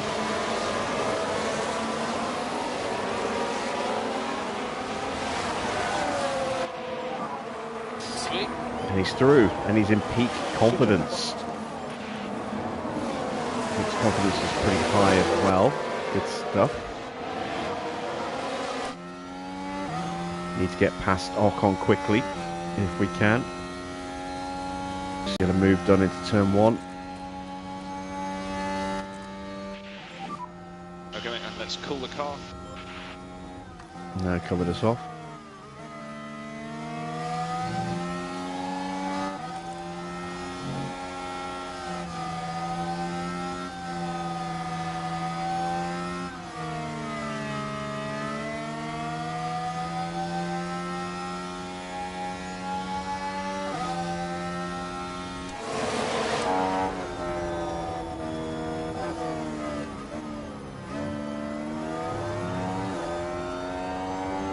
Here we go. Up the inside. Excellent move. Excellent stuff. And that's Schumacher into peak confidence. And immediately having a look. Just a tentative look at the back of Alonso there. I'm going to kill the battery and the tyres now.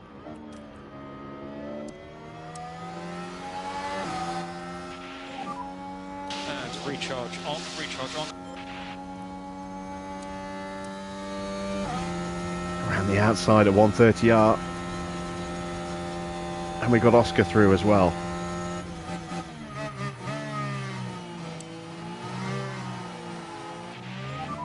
Beautiful Lovely stuff. stuff. Good job. Beautiful stuff.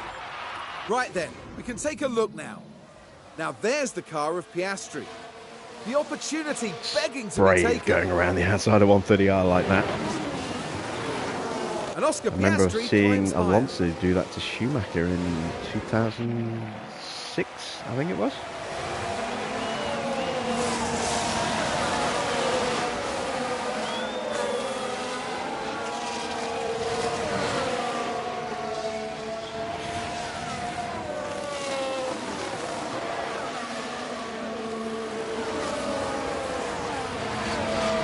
Suzuka's actually looking a little bit quicker here. Are they boxing on different laps? They are. No, they're boxing on the same lap.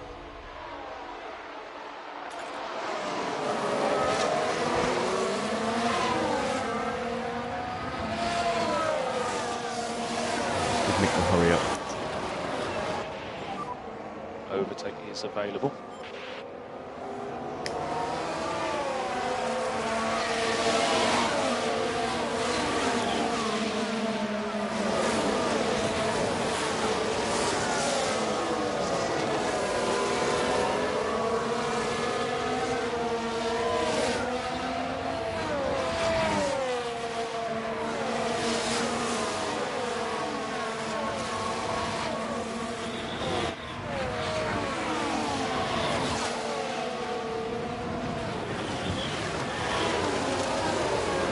Not dropping Ocon, but we are breaking away from Hamilton behind a little bit.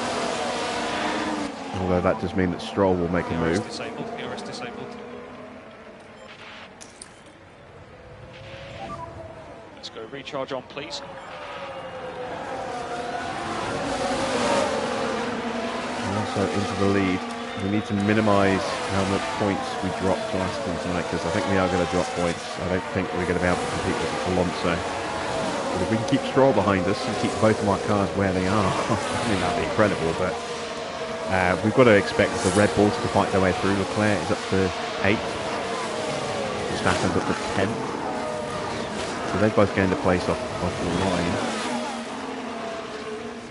You know they're going to fight their way through and be blisteringly quick when they do. They're going to start attacking us.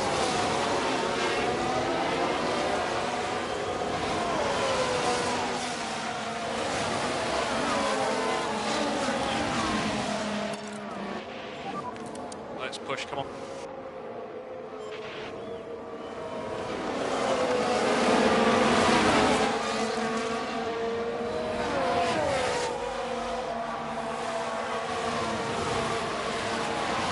Thomas going to start to push on Oscar in a moment. He hasn't already. Hamilton's catching back up as well. So the downside to burning your battery at the beginning is that, you know, after a few laps, some of the cars that have kept theirs in reserve start to fight back. Crash ahead, crash ahead, crash ahead.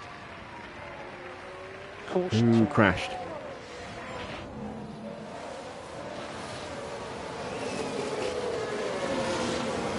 That's Norris.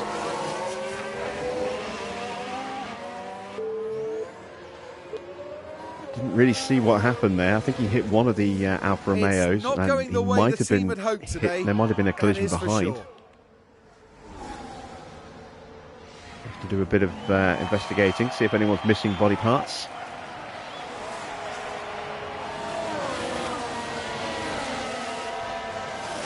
Norris's front wing has got a little bit of damage to the left end plates.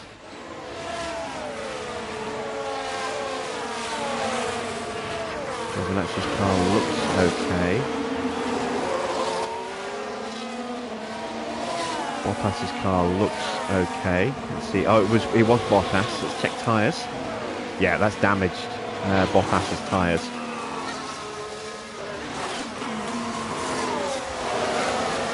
We've now got a bit of a queue behind us, and Leclerc's up to 7th, Max is up to 9th.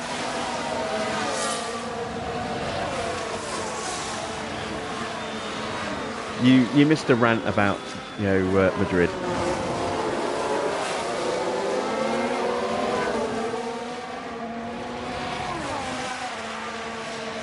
It's like someone told someone to draw Monza on an Etch-a-Sketch.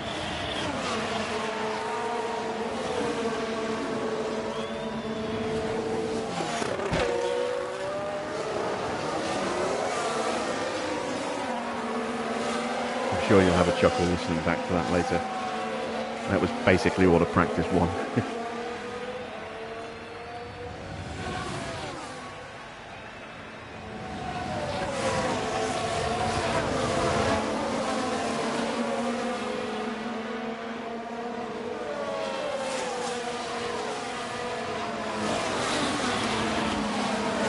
Somehow we still have the fastest lap. I'm not quite sure how.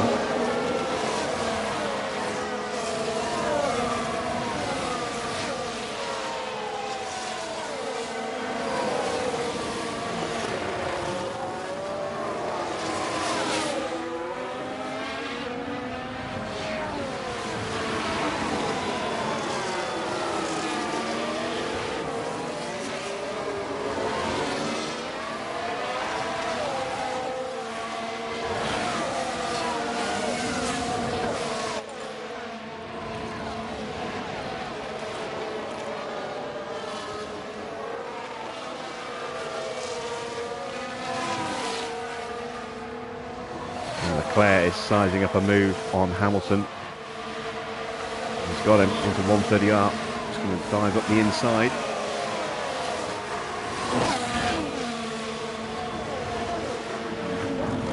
He's got the move done. And I think he got into Ocon's DRS as well in the braking zone. Yes, he did.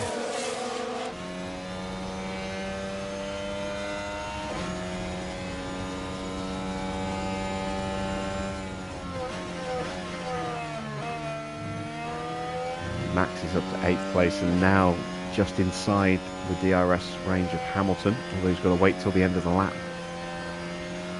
He might even get the move done before then, you never know.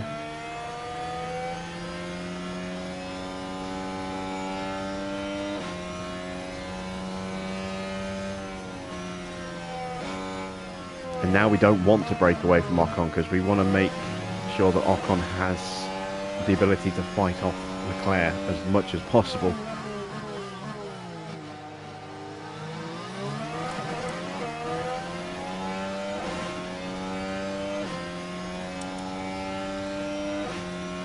So we want to keep Ocon in Piastri's DRS.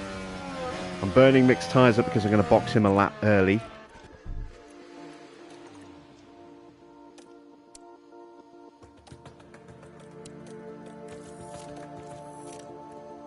Or at least a lap earlier than Oscar. Probably will box him a lap earlier than planned. It also helps keep the pace up so that Oscar doesn't just sit on his gearbox and leave himself vulnerable to a DRS slingshot from Ocon.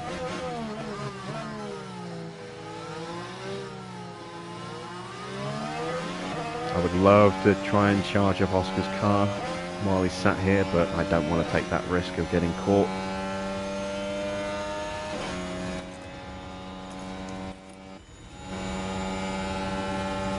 Now Max sniffing around the back of Hamilton.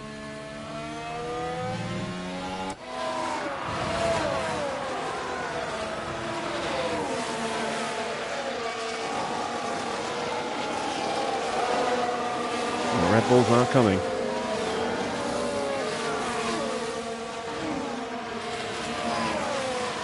And I don't think we'll be able to hold them back when they do get here.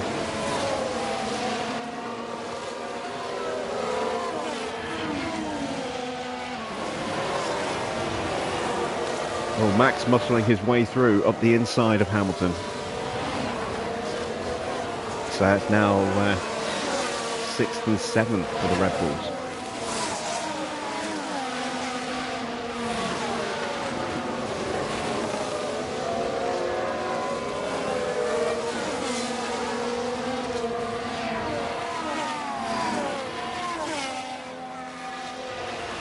Leclerc looking like he's going to try and go around the outside of Ocon here. He does. He'll outbrake him into the Casio triangle. He's in the DRS zone. So now he's going to start working on Oscar. And we've got a yellow flag. Another collision. And now we've got a VSC, and that is a blessing. We've got a yellow flag here.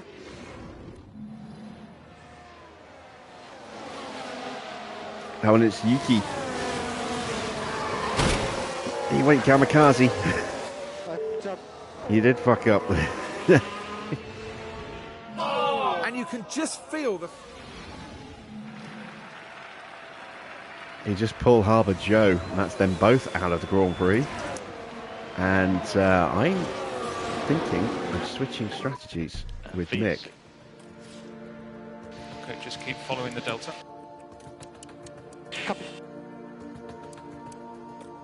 And hedging my bets a bit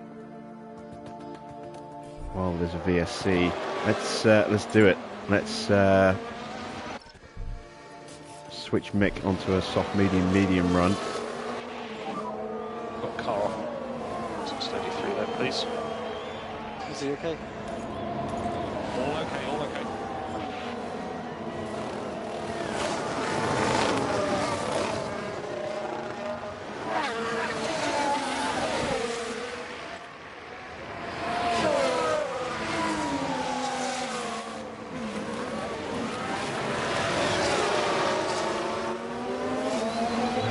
Oh shit, that's a 5-second time penalty for Tsunoda. He can't serve that. That will be a 3-place penalty going into the sale.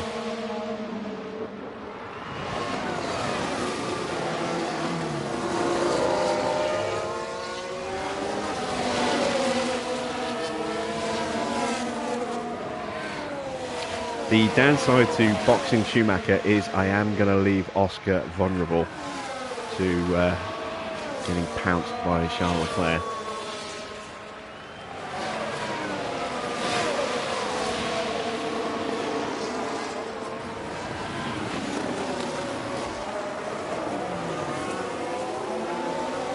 Alonso has boxed as well, so he's had the same idea as us. Stroll's coming in as well.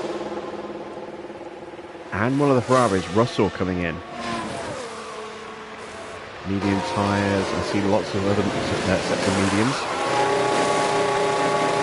2.6. It's not a great stop.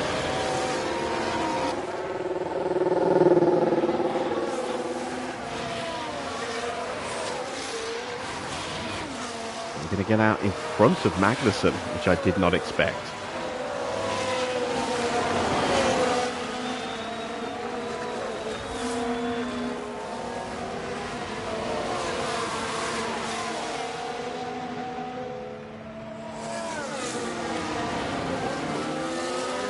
That VSC is still going. I might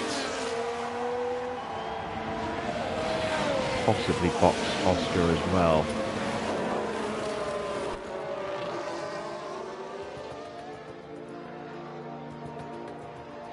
It's 9 seconds slower on paper, that strategy, but he's had a much quicker pit stop. I know, safety car's about to come in. Alright, so that's not going to happen then. And VSC ending. Copy. Alright, push. Copy. DRS enabled. So I'm going to get absolutely gobbled up here by Charles Pick Leclerc. up the pace a bit. Copy. Just hopeful that I can stay ahead of Ocon. Copy.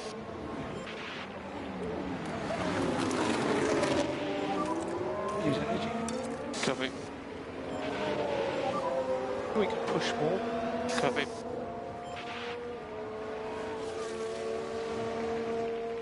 In fact, I've done enough. Done enough to stay ahead a little bit longer.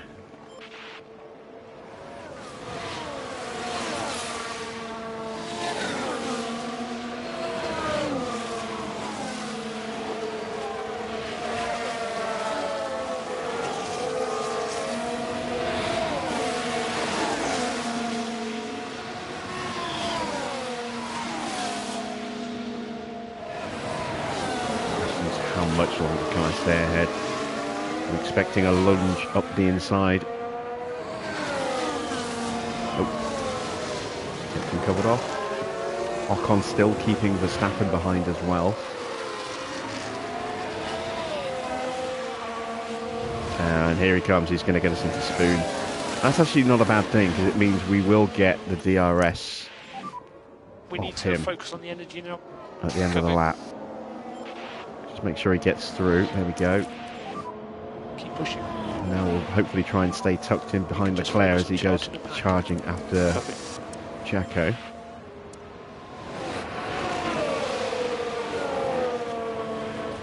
Six tyres still not up to temperature. Nah, they are. There we go. Let's give him some battery. Overtake is available. Copy. And Leclerc's off. He's off on a flyer. Used energy. Yep. We have to push hard to stay ahead of Ocon and stay with Charles Leclerc here.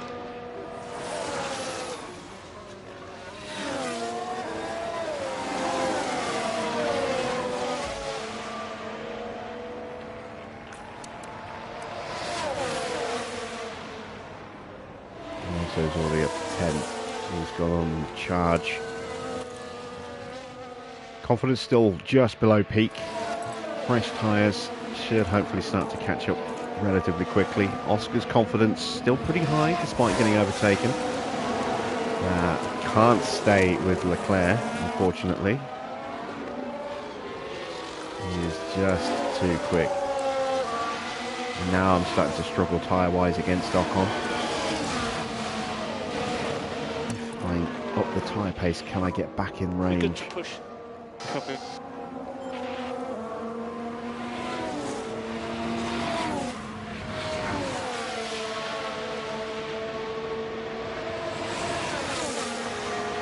Go over the bridge.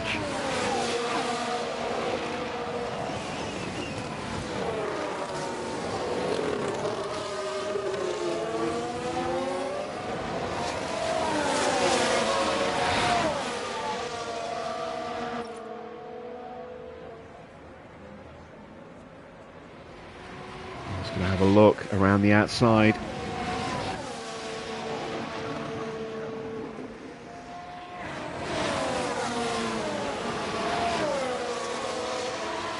Fight him. Just don't have enough grip. Those softs against those mediums. Those mediums are in much better shape than ours. Stay cool, man. You did a good job. So we'll tuck in.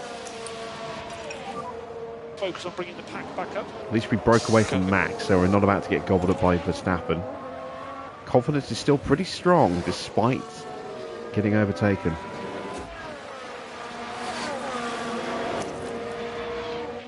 Schumacher now starting to close in on Norris. Recharge on. Copy.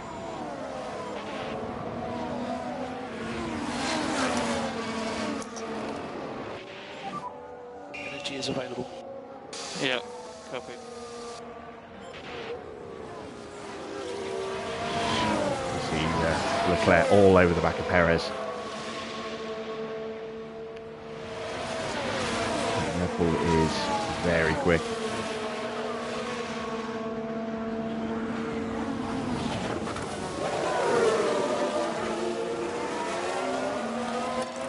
Might be able to retake our position against Ocon here, if we're lucky. No energy bottom. Try and swoop around the outside again. There we go, back up into third place, back up into peak confidence. And let's turn off the don't fight teammate just in case they come out side by side in the pits. Don't want Oscar to suddenly slam the anchors on.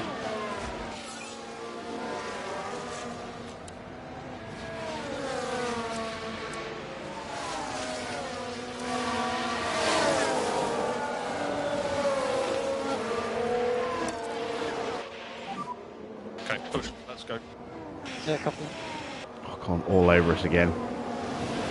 Perez's pace is dropping away all of a sudden.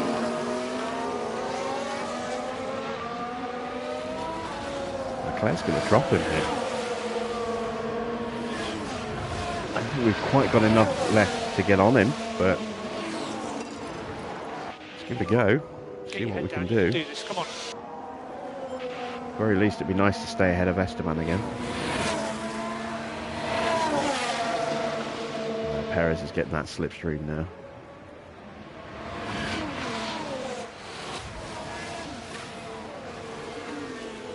And now we've caught the back of the cars in front. It's just in time because here comes Lance Stroll.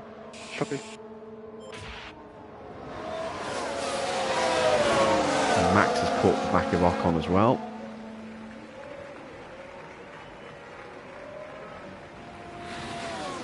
Who is not getting through this time. Okay, so Norris stopped. God damn it, Norris stopped just as I was about to overtake him.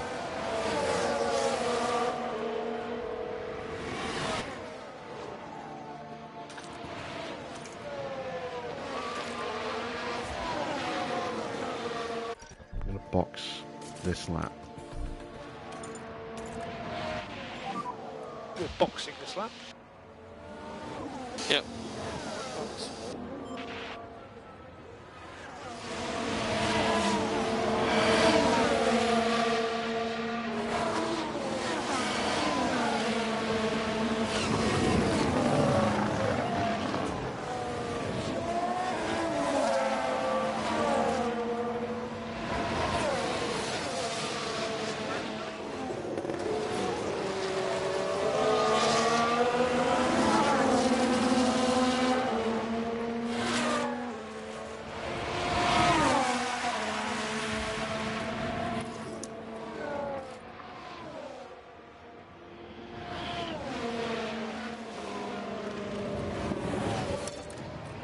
So it's going to be interesting to see where Oscar feeds out in relation to Schumacher. Schumacher's had fresher rubber, but Oscar's been pushing harder.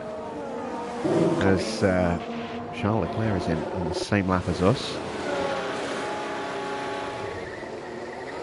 And here comes Hamilton into the pits as well. Giovinazzi's pitted. It's an okay stop. Leclerc's gone soft again, so he's going to be on the mediums at the end of the race. Schumacher's still tucked up here. Get some battery. Okay, recharge on. Copy. We are out ahead of Russell, who has already stopped. He stopped under the VSC. Where are we in relation to Schumacher? We're 7 seconds behind.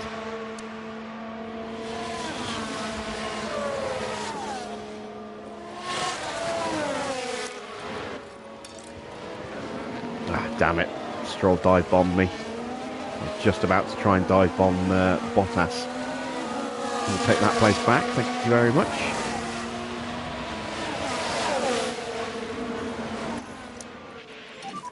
Let's recharge on. Let's stay tucked up again. Get the DRS on the main straights.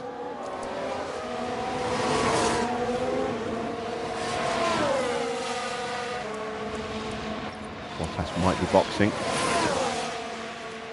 Oh man, I thought we were going to go 3 wide through 130R for a second then. That would have been suicidal. Oscar got overtaken by Russell. Not a surprise considering the pace of the Ferrari and that we were on cold tyres. Bottas has boxed. Bottas has boxed. And Schumacher is ahead of Leclerc. Interesting, so that has worked out.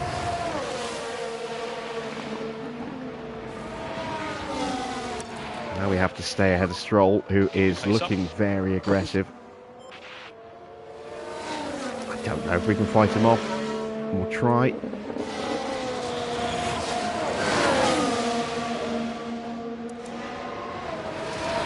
It might be safer for us to tuck in and try and hold back Leclerc on those soft tyres. Okay, Confidence has taken a hit.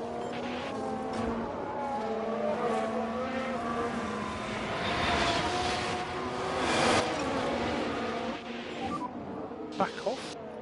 Copy. Use energy. Copy.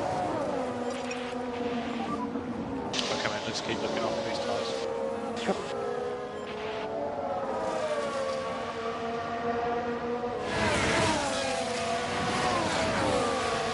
Oh, he's setting this up. He's going to go around the outside at 130R. He's got the slipstream of Stroll in front as well. Yeah, he's got us. But we'll have the DRS. And who knows, maybe we can get past Stroll as well here. I know Leclerc's going to get him. He might not be close enough. There's Oscar just in the background. Yeah, we're not close enough. Gasly's boxed. Magnussen trying to fight back past Russell, which means Oscar's kind of stuck. Bring the pack up. Copy. He's on hard tyres. This could really slow us down. They're old hard tyres as well. So we're about to lose touch with George Russell here.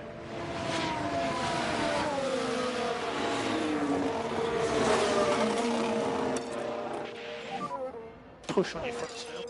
Copy. Got to try and go for it up the inside, hopefully. Just keep cruising up to. Nope.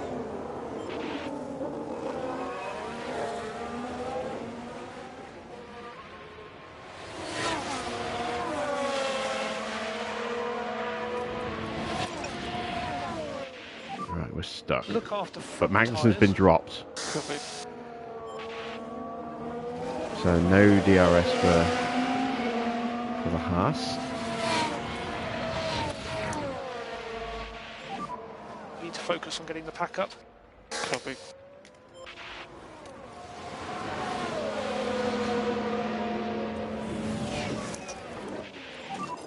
You can use energy. Need to try and Copy. slingshot past and see if we can get back onto George. No energy. Yeah. I don't think we will. I think he's too far ahead. Yeah, he's too far ahead.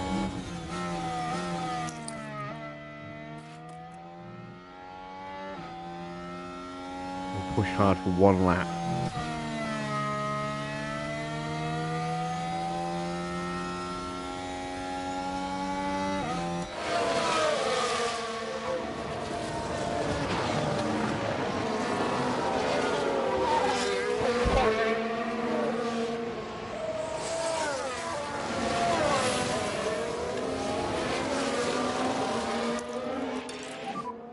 Overtaking is available. Copy.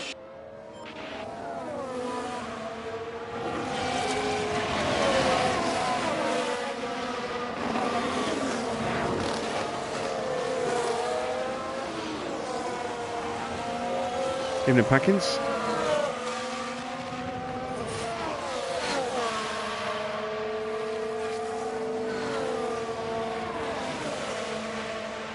Max boxes.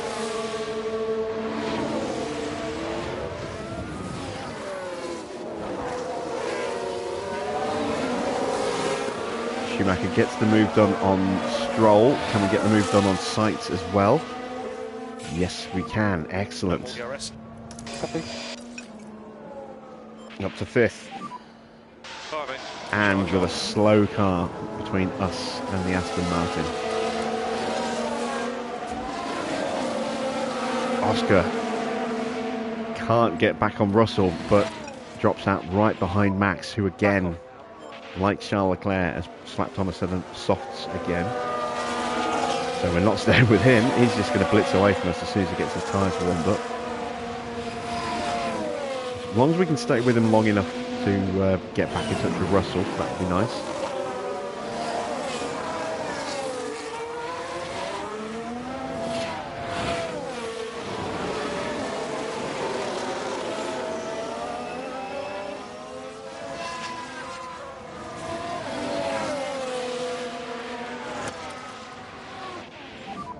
So you're good to push on tyres.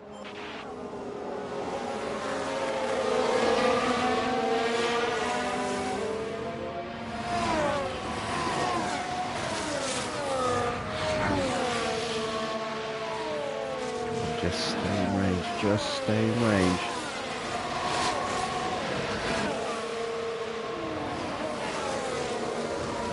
It's close, I think we made it. Need to look after the tyres. Russell's almost caught Stroll, actually. Who is stuck behind Sainz. Max is through.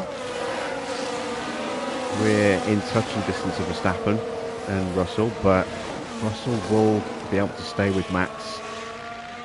We probably won't. Although, having said that, Max has already caught the back of Stroll.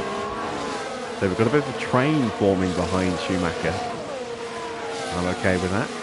Again, it'll make it harder for Stroll to get past Sainz. Sainz still has our DRS. It'll make it harder for Max to get past Stroll. And Russell's been dropped. Oh, speaking of making it harder for Max, he just made it look easy and just dived straight through. Of course, he is on brand new soft. So he'll probably pick off Sainz very, very quickly as well, and then he'll be straight onto Mick. Yeah, Russell has been dropped. And we're right with him.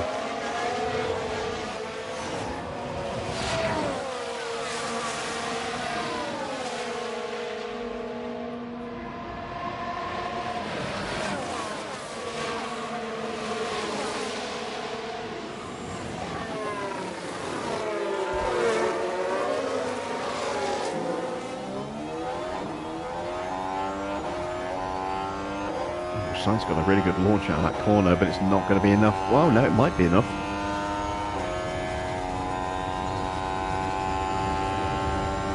It was enough. He got a really good launch. Did he use battery as well? He must have done. Maybe he's on his in-laps. Let's check his tyre. Yeah, 36%. He's pushing hard on his in-laps because he's going to be hitting the pits soon.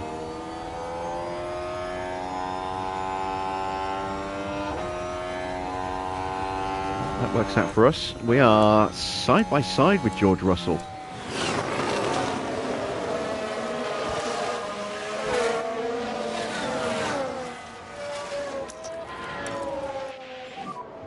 Use energy now. Just get that move done.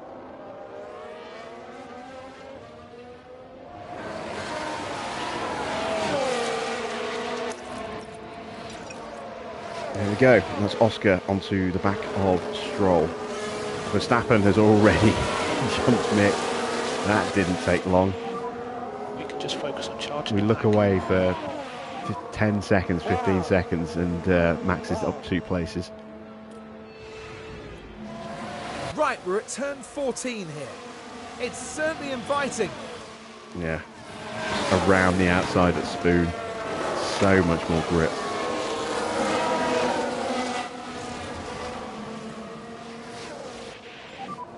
We need to focus on the energy now.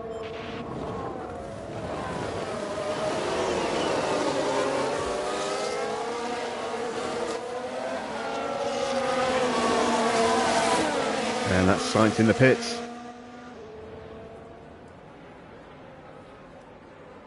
We haven't quite got enough to have a run up the inside of Stroll because he had the DRS as well before Sainz dived in. And Mick's already a second behind.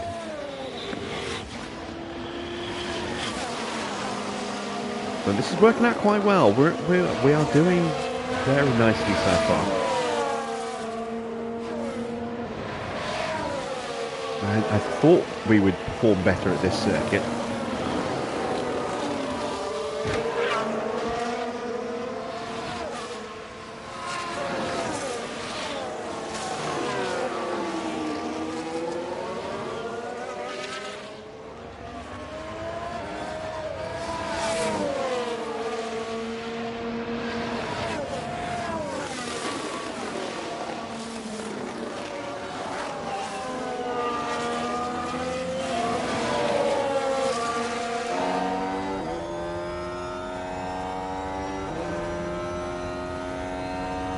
Perez boxes from the lead.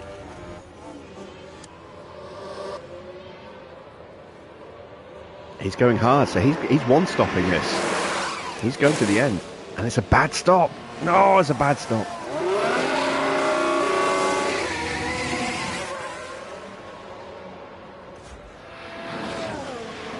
And this time, Piastri should get the move done around the outside into turn 1.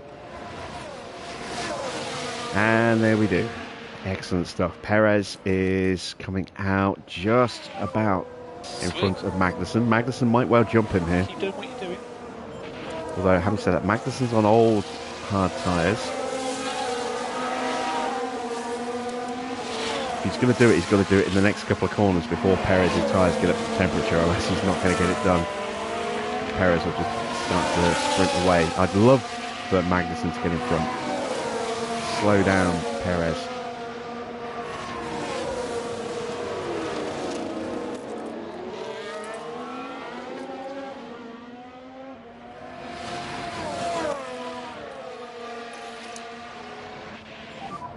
Focus on bringing the pack back up.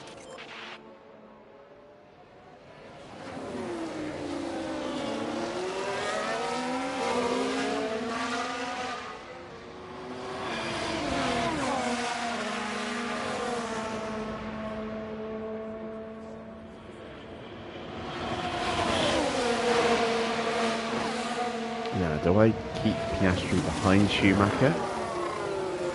Or do I let him move past and then try and keep Schumacher behind Piastri?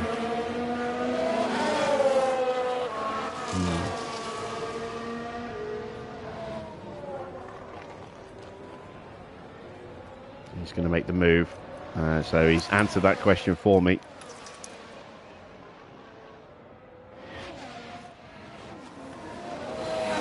Oh no, Mick held him off. Alright. Recharge on. Coming.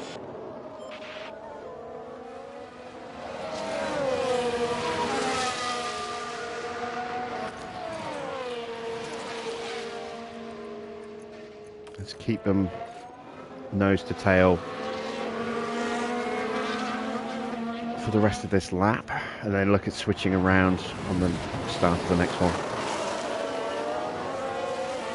This will give Oscar a chance to get a bit more battery in his car as well.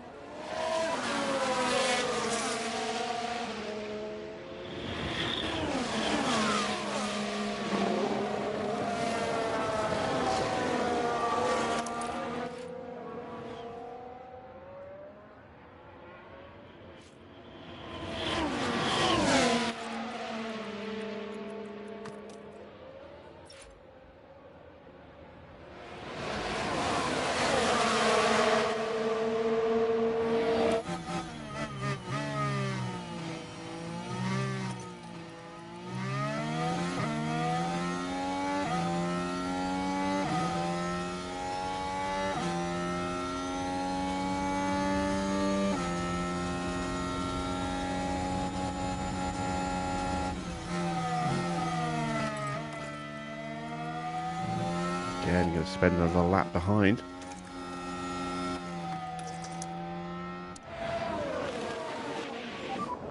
You've got energy.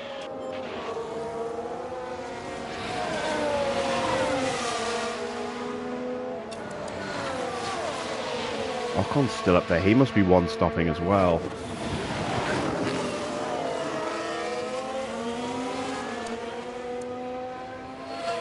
Strong performance from the Alpine driver tonight.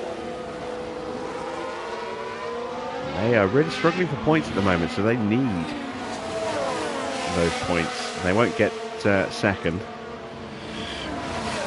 No one's stopping the Red Bulls, I don't think.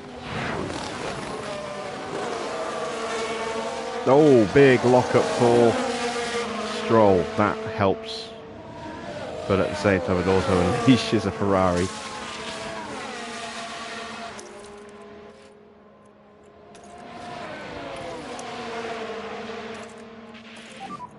Recharge on, please. Recharge on. Copy.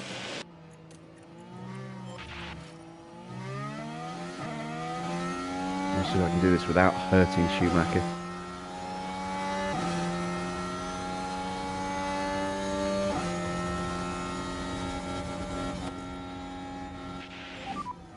Okay, mate, we will be swapping cars.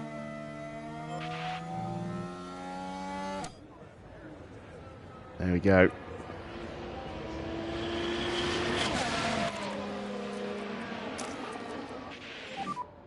Overtake is available.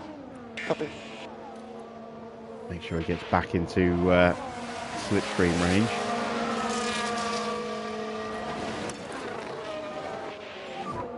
Let's push, come on. Copy.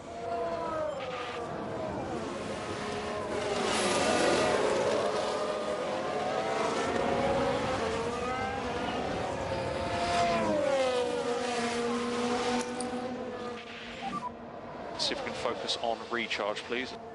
Copy.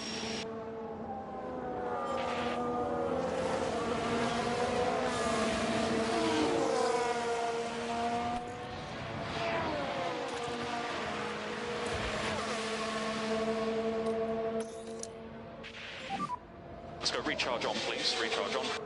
Copy.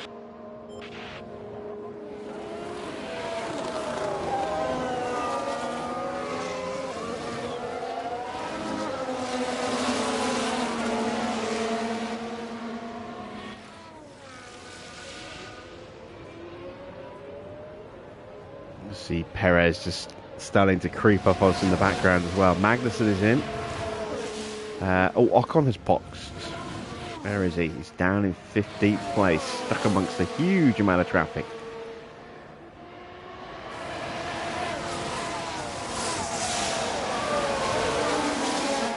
Up to 14th as Magnussen is in the pits now.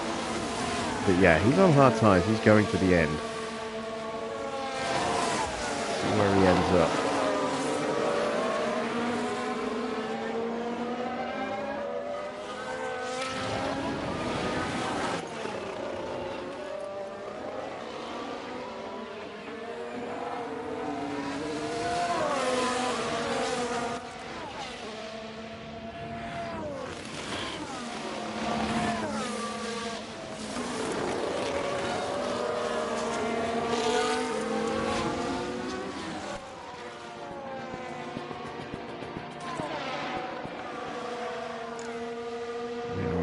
long way off Charles Leclerc. A long way off.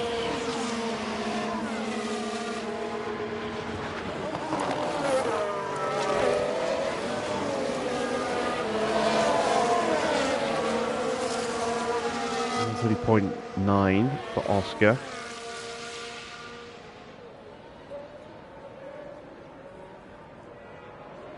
It's about the same.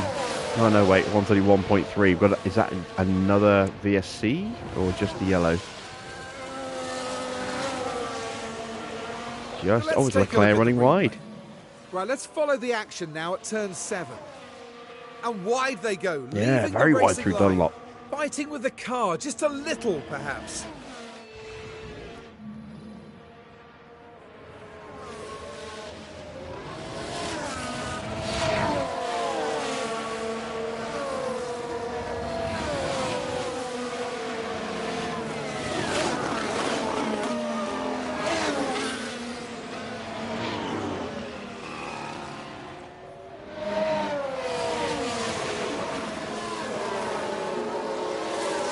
Now reached the end of the bonus fuel. Of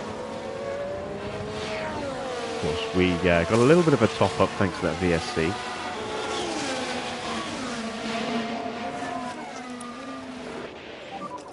Lift and coast 12. More lift and coast, please, each zone. Copy.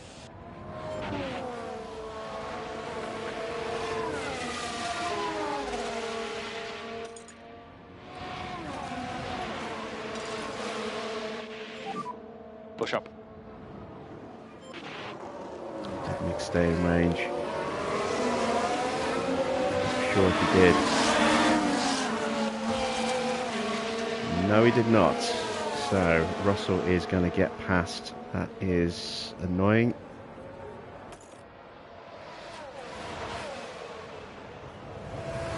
Knocks Nick out of peak confidence. Wow. And also now drops Russell right onto Oscar's gearbox.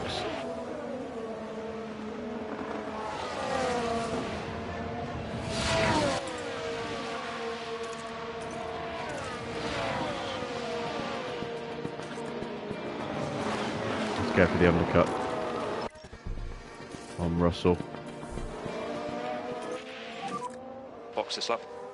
Who is immediately looking to lunge on Oscar. Oscar closes him down.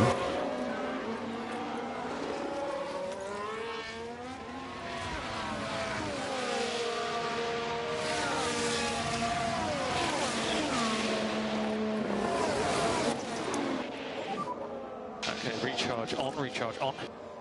Copy. We're going to have a full battery for Mick when he comes out the pits. That's Lift and nice. coast required. Copy.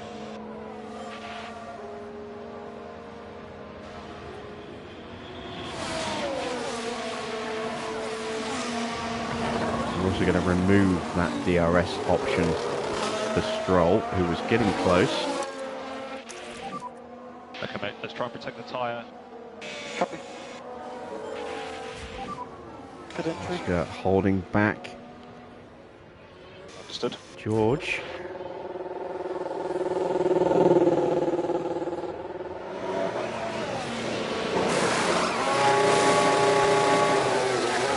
That's more like it. 2.28. They should have a clear track on pit exit.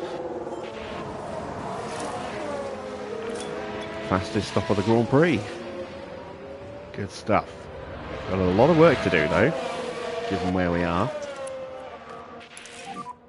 Okay, mate, good job. No more lift and coast And in required. 17th. But there's a lot of cars in front that will be stopping again. Bottas will be stopping soon. Sainz will be stopping again, probably for another set of softs. Norris will be stopping soon. Giovinazzi, Gasly, Hamilton, Albon, Porsche, Stroll. They're all going to be stopping.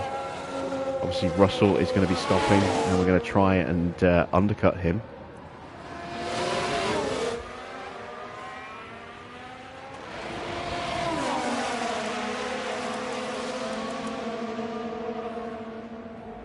Perez is through on Stroll and is now on the back of George as well. We've Got a little way to go yet.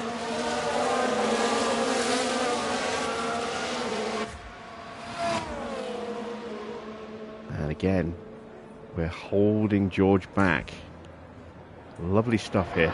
Let's go for a fastest lap. Keep the pressure up.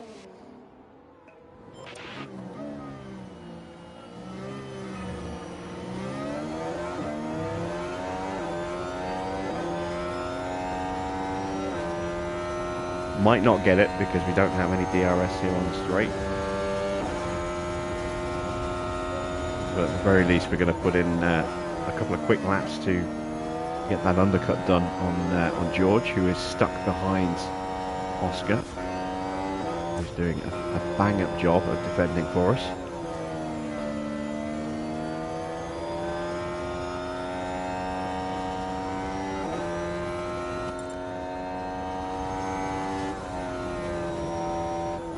Not even a personal best. Again, no battery. Sorry, no DRS, so that might be why.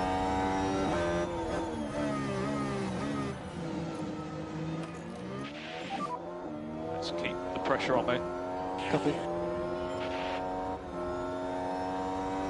A little bit of a cheeky block there from Bottas, but we'll get him up the inside into Spoon, maybe? No, apparently not.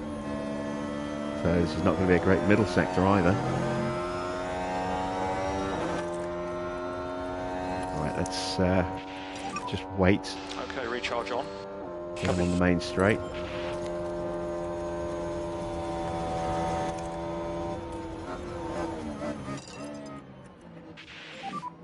We need to push up, please.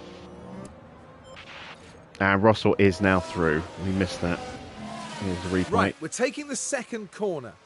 The opportunity's there. Oh wow, are we going to get hit with both? No, we're just going to hold off Perez.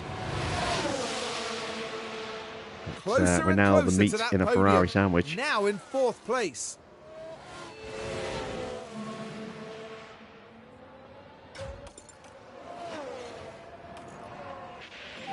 Come on, dive up the inside. Oh, come on. Now I'm going to get stuck behind Valtteri for the whole lap. Right, no fastest lap then. Let's charge up instead.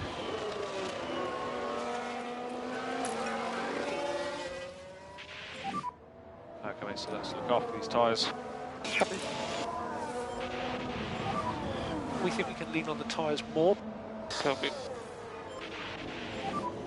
Okay, recharge on. Copy. Russell's going to be boxing very soon. I'm a little annoyed that we haven't been able to get past Valtteri yet.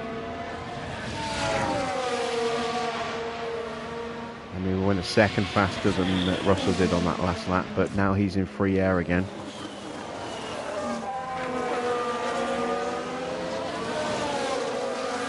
Alonso's in. Stroll's in as well. Both Astons stopping on the same lap again. Medium tyres for Fernando.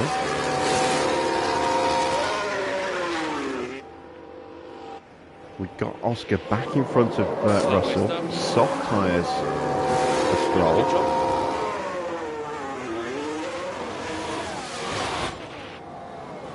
And finally Mick is going to get the move done. And we did get out in front of Stroll. That was important.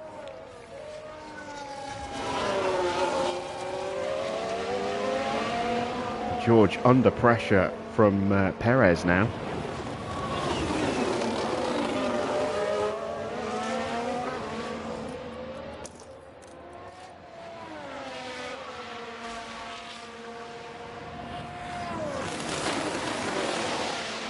It's allowing Oscar to break away a little bit.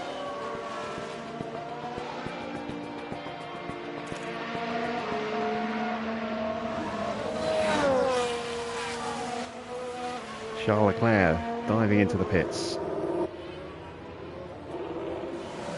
It's a medium to go to the end. Good stop. I think we might have just broken away from George Russell, and George Russell's in the pits.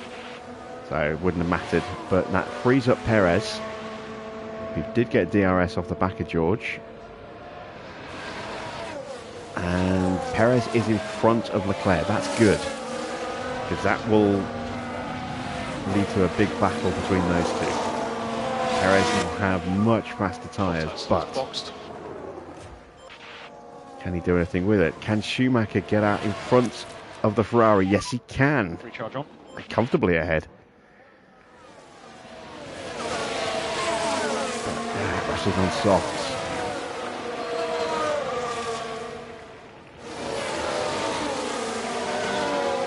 3-second gap. He's got to get his tyres up to temp. Nick is just in peak confidence, closing in very quickly on Sainz, Giovinazzi, Norris and Hamilton. And Ocon and Albon. Wow, it's a big old queue. That might make things a bit tricky.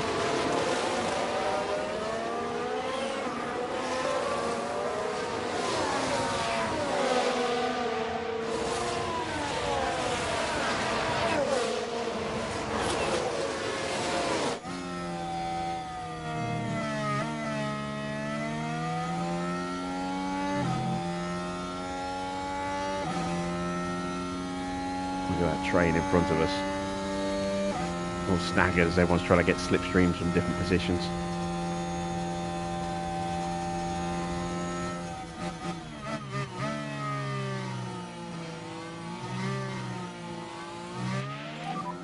Giovinazzi is pitted. Alright, Gio gets out of the way. That's one less car to worry about.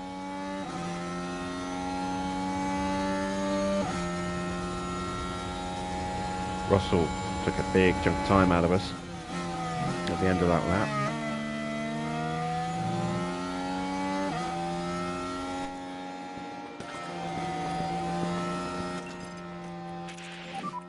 So make more gap now.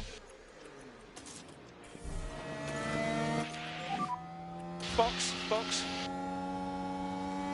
Copy, box.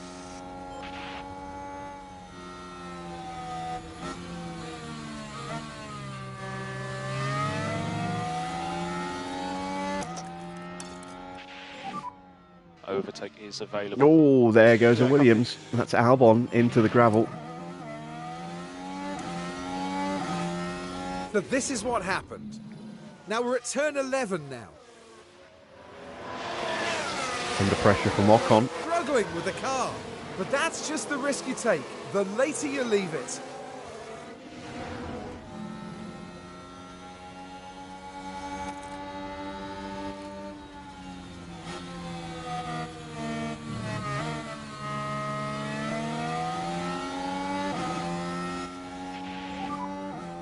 DRS disabled, DRS disabled.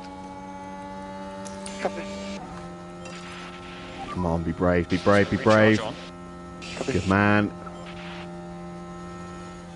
Oscar's in the pits. Leclerc is all over the back of Perez. It's a good stop. That's a very good stop. 2.23.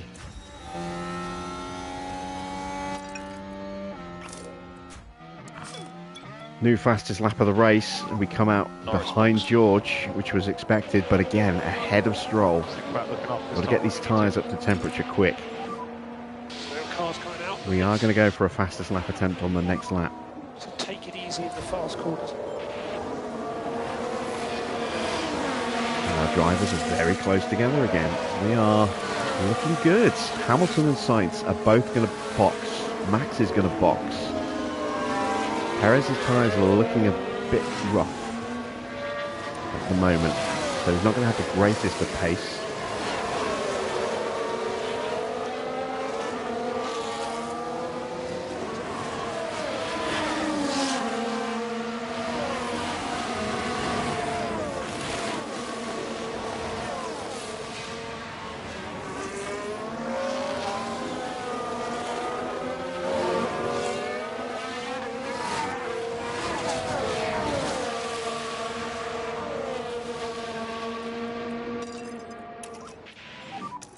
Focus forward.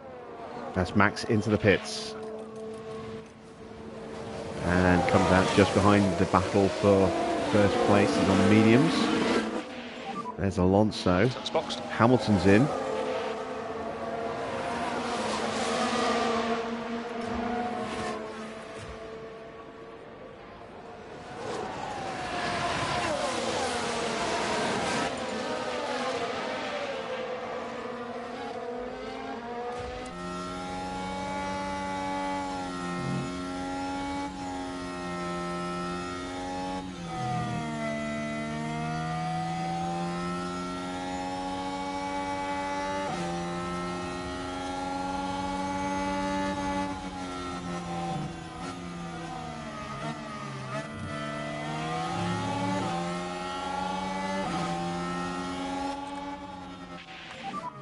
Take some free air.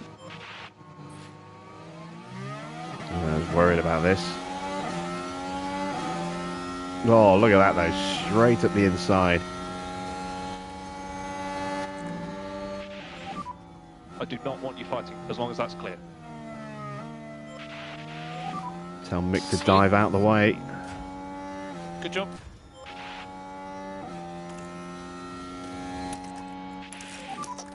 Okay, mate, no more lift and coast needed.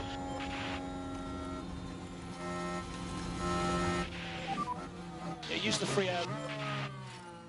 Thought I might be able to get a dive up the inside of Sainz, who now drops into the pits. It's not a fastest lap.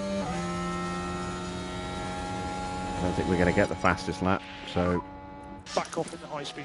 let's not push our luck. Bring the pack up. Back off now. Schumacher did manage to stay ahead. Recharge on. Oh, Norris just set the fastest lap. Wow, okay. Mind you, we did have a bit of a rough run, you know, just too much traffic.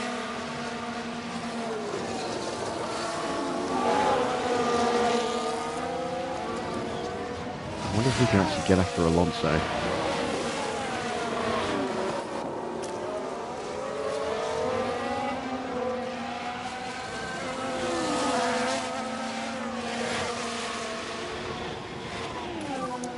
And you are free to use the energy when you want. You need to focus on getting the pack up.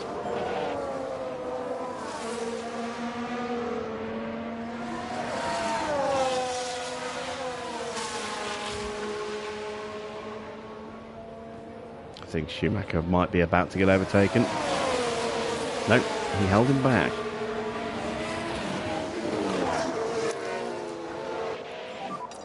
Use energy.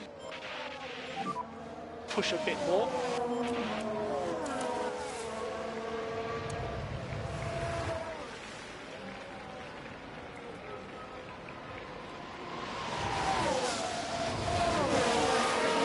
Still keeping Russell behind.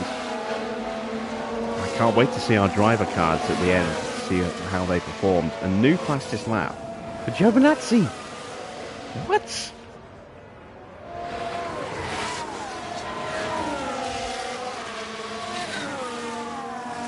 Feel like Robin Williams and Jumanji. What year is it?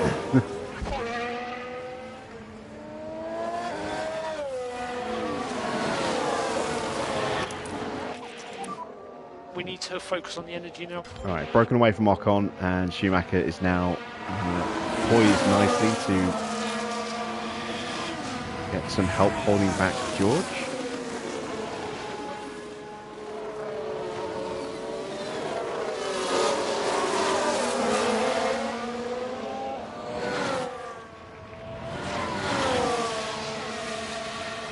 There we go.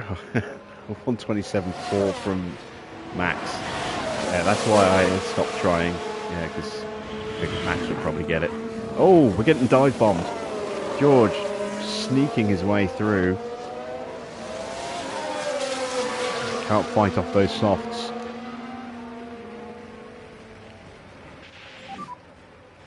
Oh, Can I get around the outside as well? Not quite. Let's give him a little bit more tyre. Come on. copy. Still alongside. Come on.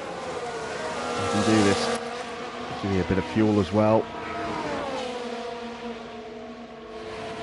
Russell's away. Damn it. No lift and coast required. Right, am I closing on Alonso? I did last lap, but then I was using battery for a bit for the last lap. See what we do this lap. Theoretically, I should be able to. The cars are reasonably close in terms of performance. Obviously, there's a bit of a difference between the drivers, but we do have the faster tyre.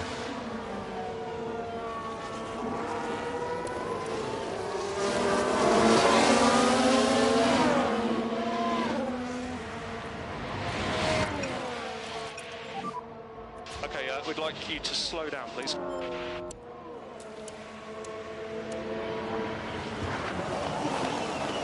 Russell is flying right now. This could be a new fastest lap for George Russell.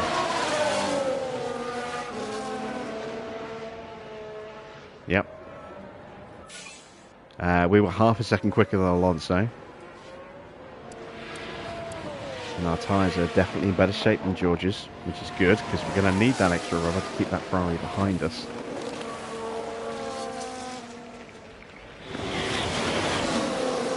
Perez, I think, is too far ahead for us to stand a real chance of fighting him. Let's see, what is his pace right now? 130.6.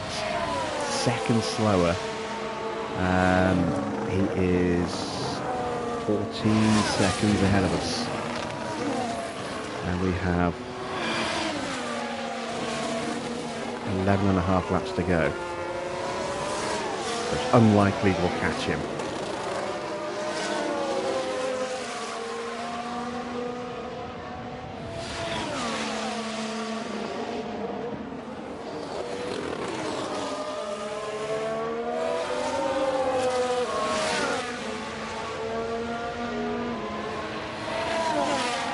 I would be delighted if we could just hang on to 5th and 7th.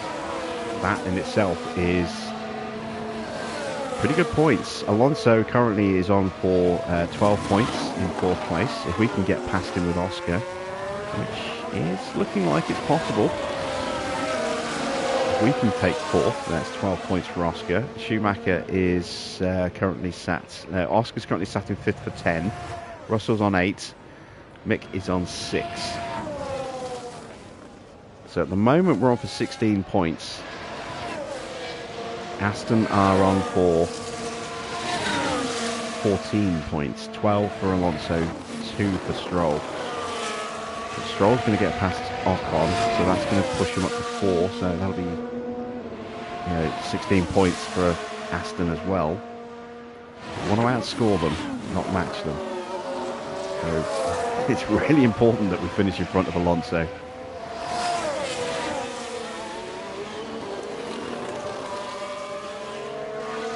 Closing him down, but very slowly. In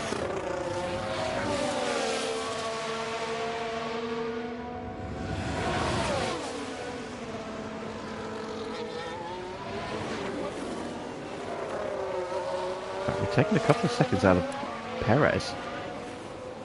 Yeah, we were 1.6 seconds faster on that last lap than Perez.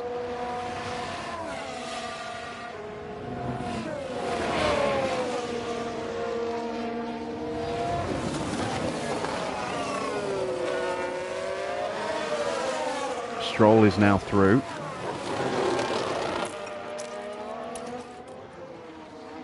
Hopefully he didn't get the DRS, but he might have done. No, he didn't. Good. But he's still pushing hard. He's on soft as well, look.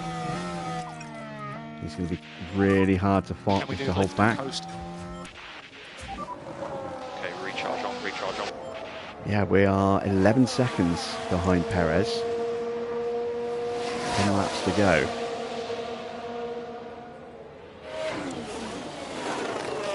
And again, we were 1.8 seconds quicker, 1.7 seconds quicker. We might even catch Perez at this rate.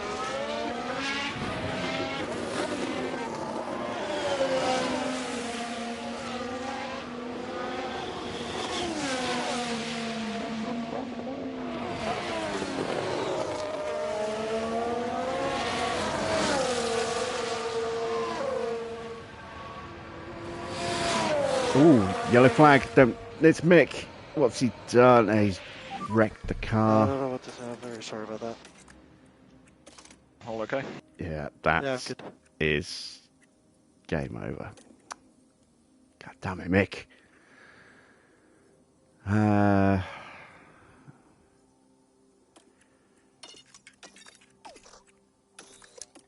That's a VSC. Might go full safety. I'm just debating whether or not. I don't have brand new softs, but I do have better condition softs. Oh, Mick, you weren't even under pressure. Well, right, Now so we've you're got an under pressure, but incident you weren't here, even and Mick pushing. Schumacher is apparently involved. Let's have a look at that. Let's have a look as we go into the 13th corner. And unable to do anything about that crash. And that's a tough one to take for both driver and the car. That's a brand new While all ERS that was as well. happening, the crew in the garage could do nothing but watch on. Brand new gearbox. Virtual safety car. Stay as close to the delta as you can. You can back off a bit.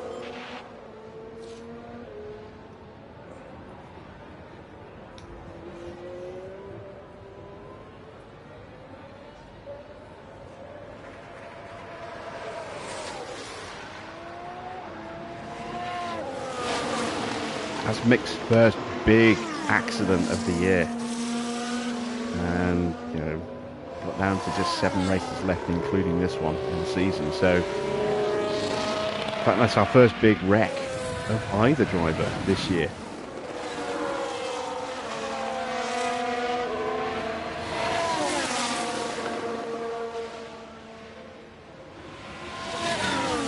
Of all the places to do it, had to be here when we're on for really good points. Now we're going to lose points to Aston Martin tonight. Unless somehow I can get after Perez. This VSC is going to help him. The gap's gone up again because we're lapping at a slower pace. So it's probably about 10 seconds, maybe just under 10 seconds.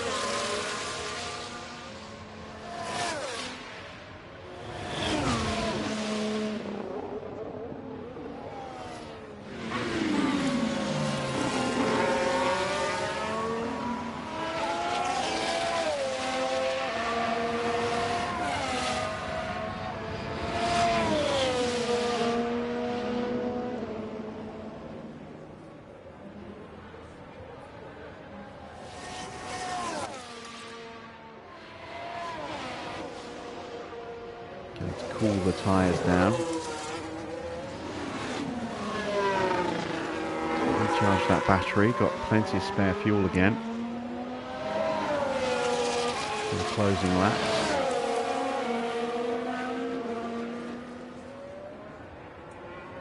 We are about 2 seconds, 2.5 seconds maybe behind Alonso.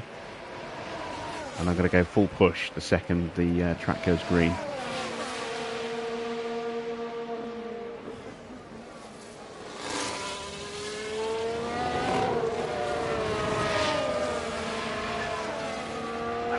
He drove so well today.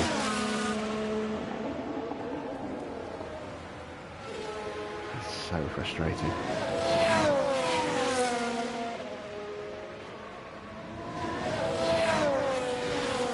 That puts us in jeopardy again in terms of 4th place. VSC ending. Yeah. Energy if you need it. DRS enabled.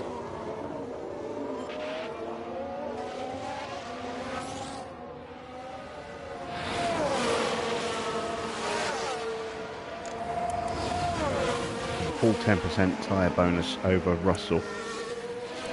And an even bigger bonus against Stroll, but Stroll is too far back to do anything. We've managed to break away from George, caught him napping. Gaps are still a little bit wonky at the moment. His timings are trying to sort themselves out.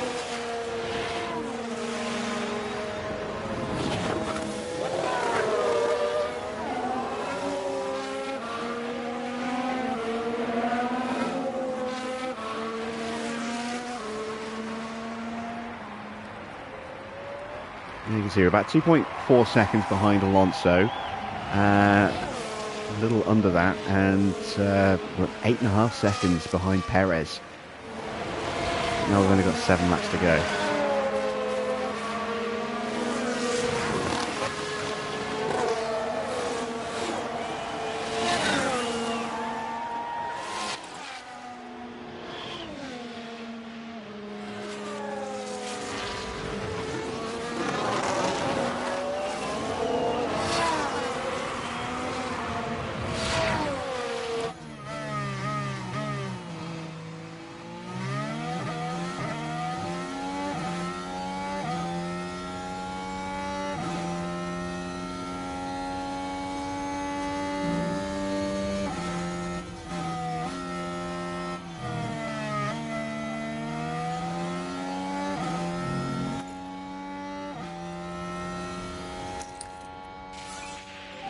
New fastest lap for Charles.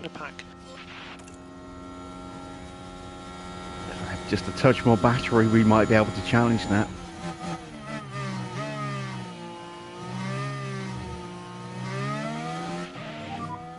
No energy. Yeah, we just didn't have the battery at the end there to complete the fastest lap. But we've opened up a bit of a gap to George. Unfortunately, Alonso is sprinting hard as well. He's going after Perez. Really can't have Alonso finishing on the podium. And he's going to catch Perez before we catch him. My only hope is that Perez holds him up and gives us a chance to get involved. Can't really push the tyres much more, or else they're not going to make it to the end. It's going to be very tense last few laps here.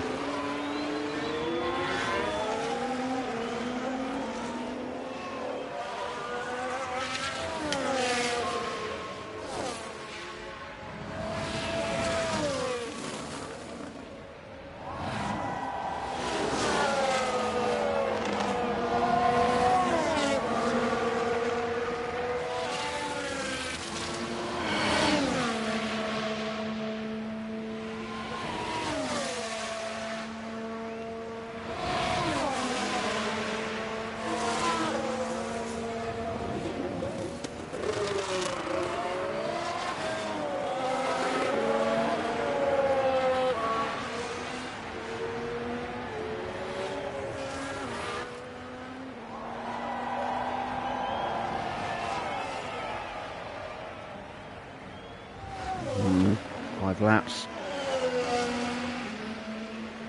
Second slower than Alonso. Less than a tenth slower than Perez. This is going to be really tight.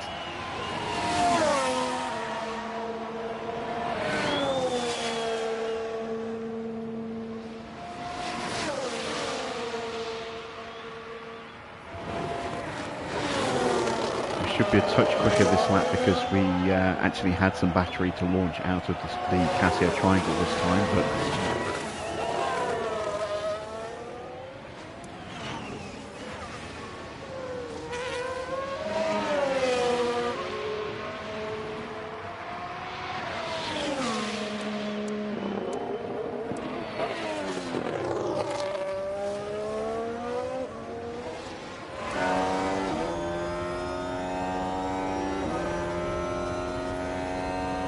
seen off the challenge from George. He's not going to be coming after us now. He hasn't got the tyres left.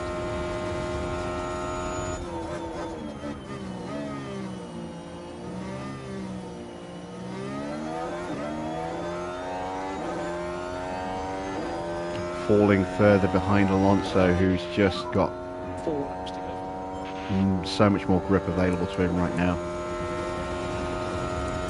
He can push hard, we can't.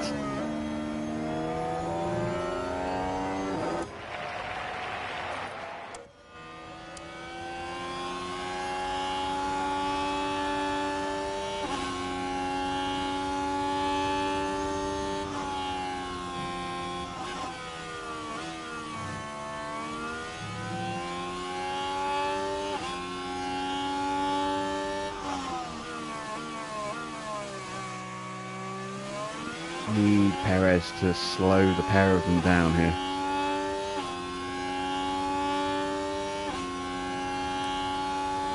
I think I might just about have enough rubber left to go aggressive. We can push more. I've got to do something. Alonso's in the DRS. Oh, it's a yellow flag. Please don't. Perez. It's not. It's Ocon. Ocon's at a wobble. Let's Locking take a up closer look. at Spoon by the Down look at of the it. hairpin. Oh no, at the hairpin. That's annoying. I was hoping he would And get the back in car front of just Stroll. locks. That's Just not going to happen now. Push. It's all Yeah. playing out very nicely for Aston at the moment.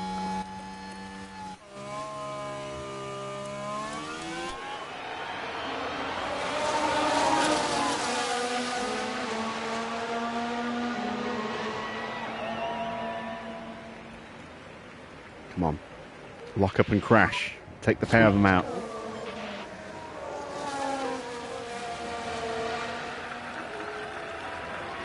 Maybe I went a bit too hard, too quick. I mean, I broke away from George, and that was the important thing, to secure 5th place. I was just hopeful that I could actually keep that going, and I shouldn't have pushed full push on the tyres.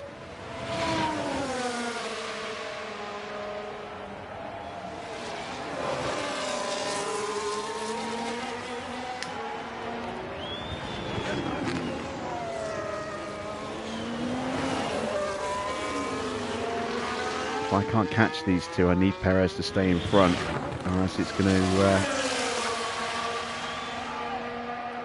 be 12 points for Fernando. Stroll's on 6 points at the moment. So they're scoring 18 points as things stand against my 10. If Alonso gets through, he goes up to 15, and that becomes 21.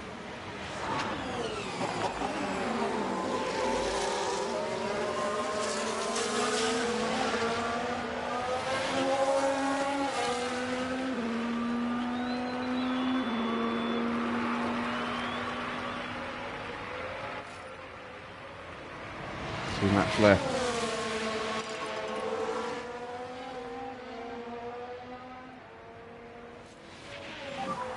Let's push. Even if I do catch these guys, I don't think I'm going to have the rubber to get involved in the fight.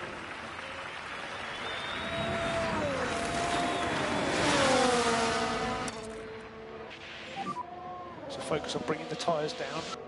Copy.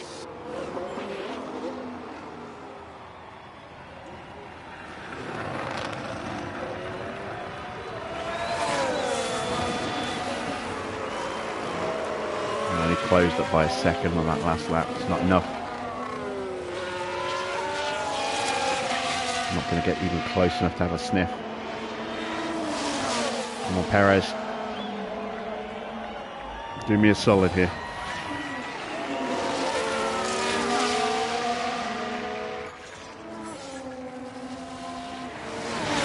I need Alonso to do me a solid and lock up and spin out or crash or something.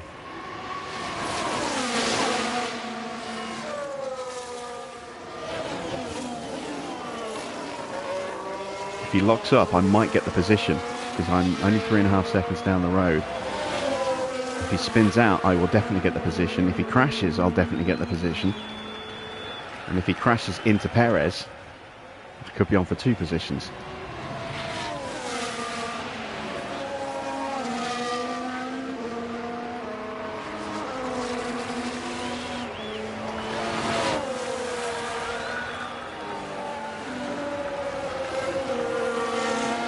I mean, this is really good points, but it could have been so many more.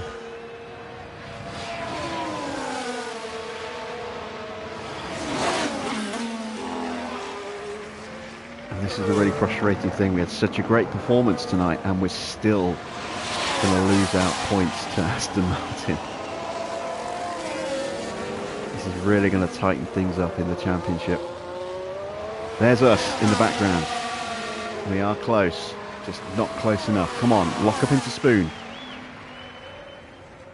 Does Alonso run out of tyres? Not quite. Leclerc beats Verstappen across the line, and it's a neck-and-neck finish. That's Leclerc. Charles Leclerc is today's winner. Look at this, they're in formation flying. And there it is, a win for Charles Leclerc. Wow, look at that. That's the closest finish we've seen this season. I don't think there was a single second of that race where they didn't believe they'd win it.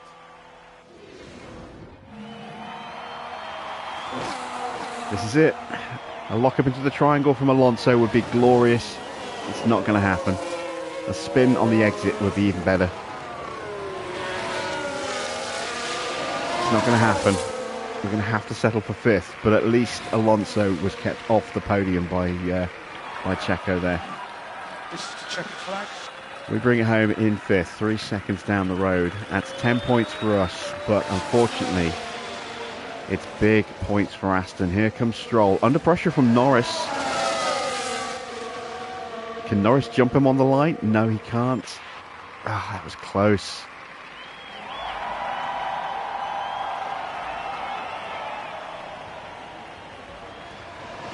So, 18 points for Aston Martin, 10 points for us. The gap comes down by another 8. We were what? 16 points clear?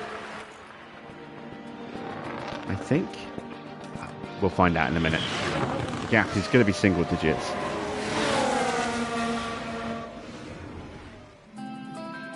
Now, wasn't it an excellent showing from Oscar Piastri? An outstanding performance today to have made the top 10. Not many would have expected this from the team, to be honest.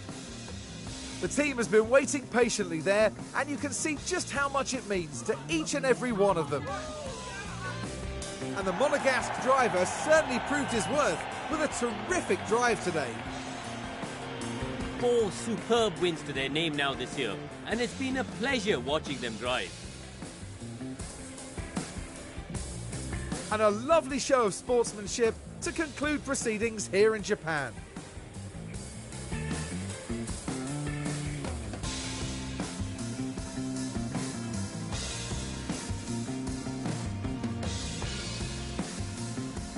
And down there in the AlphaTauri garage, Karun, what would they be making of that race, do you think? It was a strangely mixed weekend for them. We saw one driver put in a strong performance, but it was a different story for the other. Definitely positives there, though. And that's all for today as we wrap up the weekend here in Japan. For the next round, we'll be travelling to Qatar as the drivers battle it out at the Losail International Circuit. We'll see you there. So, confirmation of the final result. Both Red Bulls coming through as predicted to finish first and second. And what a photo finish that was. Just 0.2028 difference. 28 thousandths of a second across the line to decide who won the race. Charles Leclerc with the fastest lap. Again, by just a few... by what? 41 thousandths of a second. Very, very close. Evening, Anthony. You just missed the end of a barnstormer. Checo dropping down 2 places, finishes in 3rd, but importantly, keeps Fernando off the podium to limit the damage that we're about to suffer in the constructors. Oscar, a great race for him, in 5th place. 10 solid points for him. George Russell, a good fight back from him as well. And that is 6 places gained for him. Stroll down a place to finish in 7th. Great race for Norris, up 12 places. Helped a little bit by some of the shenanigans going on up and down the grid. And Teo gets points for the 2nd race in a row. He has suddenly come alive and up 6 places to take 2 more points. Ocon in 10th, dropping 7 places from where he started, but does bring home the final point for Alpine, ahead of his teammate Gasly by just 0.2 of a second there. No points for Mercedes. Again, Sainz down 2 places to 12th. Hamilton down 11 places to 15th. And then, unfortunately, Mick under pressure from from Stroll, locked up big time into the barrier, has done some serious damage to the car. I'm kind of a little concerned just how much damage. But yeah, it was pretty substantial. And then Zhou and Yuki also failing to finish after Yuki Pearl Harbored Zhou into the Casio triangle, took the pair of them out. Let's take a look at the drivers' standings. Max's point lead does come down again by 8. So that gap is now, let me do a quick bit of mental maths here, 24 points, less than a race win between the two. George Russell drops down into 3rd place, 6 points now behind Charles Leclerc. Perez stays 4th with that podium, opens up a 20-point gap over Norris. McLaren have really dropped away in the second half of this season. They started so strong, but points have been hard to come by for them recently. Yuki in 6th, no points for him. We hit triple digits. Look at that, 100 points for Oscar. Fantastic. Stroll in 8th, gains another 6. He's on 83 with 17 points clear of Stroll. Zhou stays 9th, Hamilton stays 10th. Alonso up 2 places to 42 points, just 2 behind Hamilton now. Mick dropping a place with his DNF. Sainz also drops a place, still a point ahead of Sainz. And then Ocon just extends his gap over Albon and his teammate as well. And there's Teo, look, up into the heady heights of 4 points now. 2 points in finish for 2 races in a row. And now it's Giovinazzi who is bottom of the standings. Let's take a look at the Constructors' Championship. Red Bull with 44 points, a maximum there, puts them onto 600 points. They are 143 points clear of Ferrari with just 6 rounds of the championship to go. Although we do have 3 more sprints, so fair few points still up for grabs, but it's looking unlikely that Ferrari are going to catch Red Bull. McLaren in 2nd are a long way back. They're 170 points behind Ferrari and really struggling to score at the moment. Only 4 points gained tonight. We got 10 points. We're on 133. Aston gained 18. They are now just 8 points behind us. It really is hotting up in the fight for 4th place. I'm not sure if we can hold them back. Certainly not if Mick is going to crash like that again, or if Oscar has a crash like that. But we are now a long way clear of Williams. We're 50 points clear of them, and they've really fallen away as well. They haven't scored, anything like, strong points for a very long time. Mercedes still having an awful season. They're down in 7th place on 76 points. Alpine closed the gap by a point. They are now 21 behind. And at this rate, you've got to say Alpine have got a chance of overhauling Mercedes. Mercedes could drop to 8th place this year. That would be something if that happens. Alfa Romeo on 15 points, but Haas trying to close the gap. They're 10 behind now. And if Teo keeps picking up 2 points a race for the next 6 races, that will be enough to overhaul Alfa Romeo. Let's have a look at the pit stop competition. We had the fastest 2 stops ahead of Max in 3rd and Leclerc was 5th. So they get 25 points. We get 43. Big points for us. That puts us comfortably ahead of Red Bull now in the standings. We've got a gap of 62 points. That is nice. Nice little cushion there. And there you see we had a 2.28 second stop for Mick and a 2.23 second stop for Oscar. First stops weren't up to much, but the second stops were much better. Let's take a look at the driver report cards. 7 successful overtakes, 3 failed, 10 successful defences, 8 failed. Felt like more than that, but obviously we missed out on a bit at the end of the race there as well with Mick crashing. Oscar, 10 successful overtakes, only 4 failed. 14 successful defences, only 4 failed. Very strong afternoon's work for him. And let's see what we did with the sponsors. Well, we broke our finish position streak because we didn't finish. So that's 420 grand down the drain again. But everything else we did pretty much okay. We didn't get the finish position as well as a result, of course. And that was a guarantee. But that was only worth 53 grand of a loss. So not too bad. In terms of gains, though, we got both cars into Q2, so that was only 70 grand because it's a pretty easy target.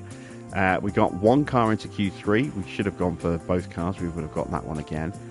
That was 113, and we got our quali position as well, which was 2 in the top 12, which was worth an extra 192. So we do make a small profit. Actually, no, we don't. We do lose money from our base rate. We should have had 2.74. We ended up with 2.64. We lost about 100 grand from sponsors there. It's better than nothing, I suppose. Can you get sacked in the first season? Yes, you can. If you do a bad enough job. If the performance is really poor and the board loses confidence with you before your first review, and then you can't get it out of lost confidence before that summer break review after Spa, yes, you can get fired then. If not, then again, if your confidence drops to lost confidence before your end of season review and you can't get it back up again before then, yes, you can get sacked in season 1. You can get sacked after just 13 races. So yeah, it is possible. Why are you at the board losing confidence in you, Anthony? Are you on the verge of getting fired?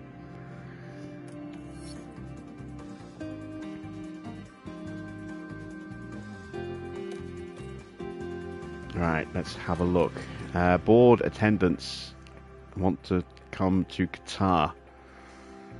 We've got to go for it and just hope we get a good result. I'm kind of curious what they're going to say about today, actually. Results of the regulation votes. Let's see. The teams are in favour of the changes. Aston, Haas, McLaren and Red Bull voted against. The other 6 teams, including us, voted for. So we will have an increase in prize money at the end of the season if we can stay in 4th. Otherwise, we're going to lose a little bit of prize money if we finish in 5th or below. Fingers crossed. Mick has low morale, no surprising. He just completely destroyed his car. This is going to be painful. Oh, God. That was an old engine. Well, I say old. It was a 75. It should have been about 75% at the end of the race. It's now at 25. That engine's toast. We've got one engine left for Mick now. ERS. That was a brand new ERS unit, and it's down to just 30%. I'm going to have to buy a new one, I think. And that was a brand new gearbox as well, and that is written off. So I've got one brand new gearbox and whatever else we've got left. As well, a couple of old ones. Hopefully we can make that one remaining gearbox last, but it's got a lot of work to do. It's got 3 sprint weekends to go out of those 6 weekends that are coming up. The side pods did fail on Oscar's car as well, so those need replacing. Got a lot of bits to do here. Got 11 days until the next Grand Prix. Let's put on what we can on Oscar's car first of all. There we go, it's our one replacement side pod. We need more front wings. We desperately need more front wings. Good job, we've got plenty of spare parts on things like chassis and suspension. There we go. We don't have any... Oh no, we do have a spare rear wing. There we go, we've got more on the way as well, I think. We'll sort the powertrain out. Well, actually, let's do it now. So yeah, that gearbox is toast. So that's what I've got left. I've got 1.5 gearboxes left. It's not ideal. But the bigger loss is that ERS. That was our only good ERS unit. So I have no choice but to buy a new one for Mick. Otherwise he's going to be really, really slow and really off the pace.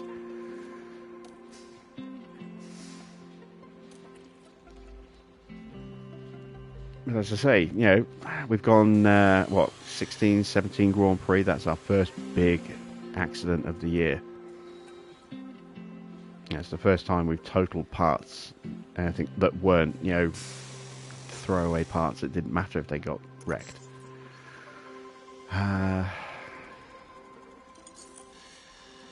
Right, spare parts. Let's have a look. We have got a new side pod coming in a day. I'm going to need to add another one onto that now. I've got 2 more rear wings coming. That one's new. That one's new. So we're okay on rear wings for now. Don't think they'll both last through the rest of the season, but we'll try and squeeze through if we can. Desperately need more front wings. I've got 1 spare chassis, 1 spare suspension. I've only got 2 spare front wings, but one of them's getting close to breaking already, so I'm going to throw in 2 more front wings.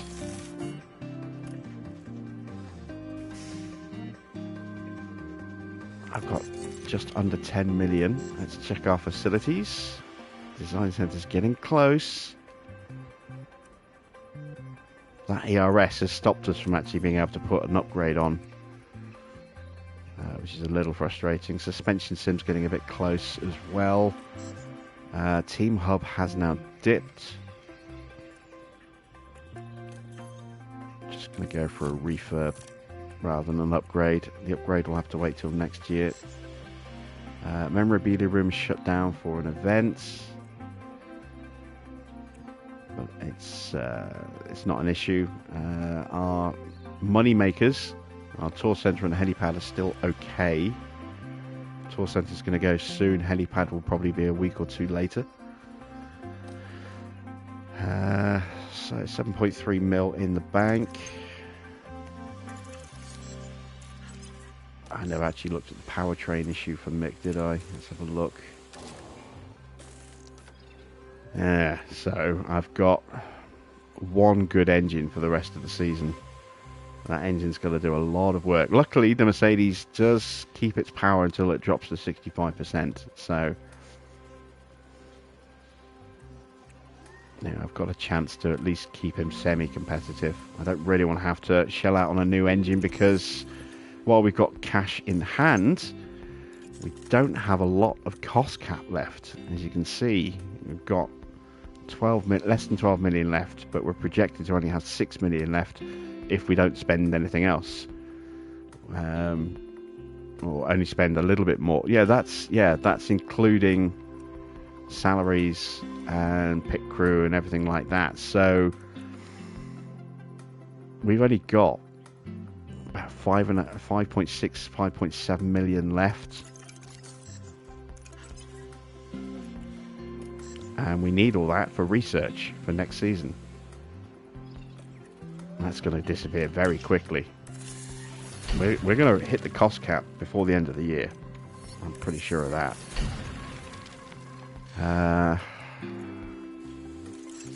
Let's just see where we sit research-wise before we end the stream tonight. So we'll save. And then we'll load, because that's the best way to make sure you can actually see what your research actually is, because it doesn't like to update when a part drops in until the next time you load the save. So let's have a look at regulation changes. So chassis, we are about 1/3 of the way on the drag and the airflow. Sorry, the cooling and the airflow, we're a long way off on drag reduction. We're going to be very draggy next year. Front wing, front wing's bad. Front wing's very bad. Rear wing's pretty shocking as well.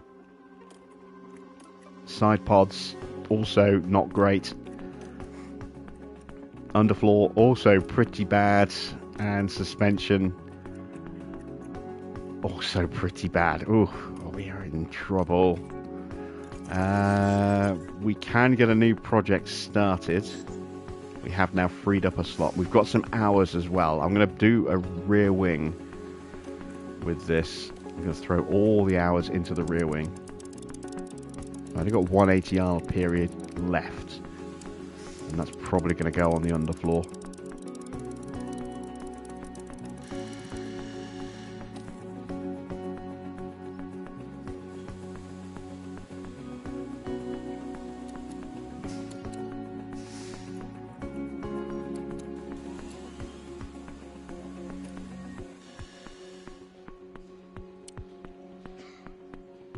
Still got those extra engineers. I'm not supposed to have them.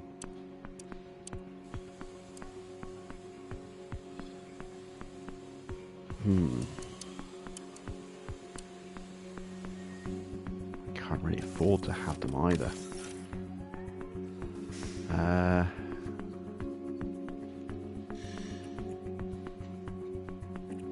So let's see, I've got 3, 6, 9, 10, 11. Let's take one off there. And let's get rid of those extra engineers that we shouldn't actually have, because we can't. Yeah, there we go.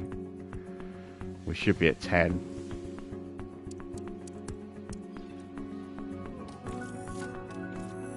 And that's just saved us 33 grand a month. So that helps just extend our cruising up to the cost cap a little bit.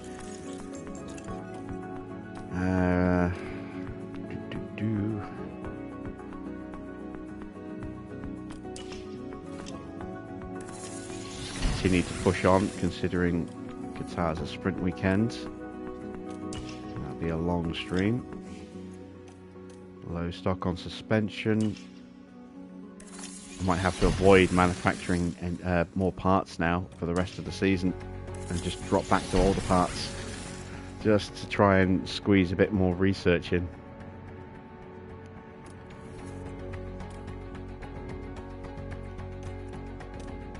Let's have a look at our warehouse. So yeah, we've got 3 spare rear wings, 4 spare front wings, 2 spare chassis, 1 spare side pod, 1 spare underfloor, 1 spare suspension. I think we might just have to coast through on whatever parts we've got left. We have got obviously older spec parts as well, and for the most part,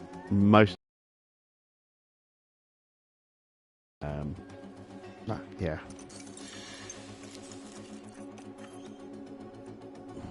Yeah, it's not looking good, is it? I've got enough for 3 more research projects by the look of it, and that's about it.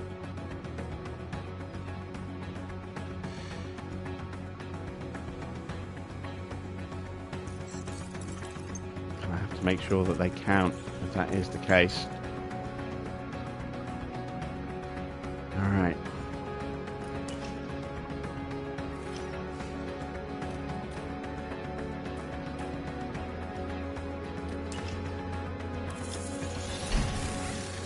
And there's an extra spare side pod, so that should put us back to 4. It does. Another research project is done. That's suspension.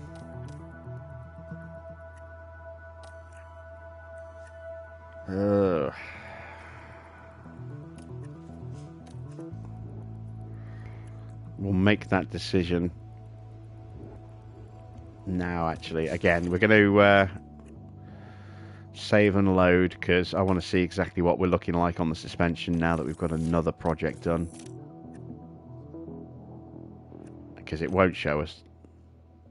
In fact, I can show you why it won't show us. Let's have a look at what it says we're on before we reload on the suspension. So yeah, that hasn't updated. That's still showing the previous value despite the new project having just gone through. So if we reload the save we've just made,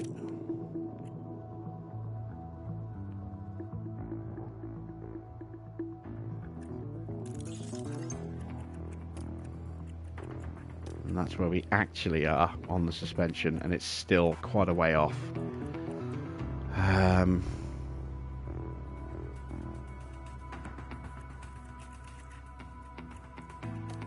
Underfloor's going to get a big upgrade with the next set of hours. We've got a big upgrade going through on the rear wing. Do I go on the front wing?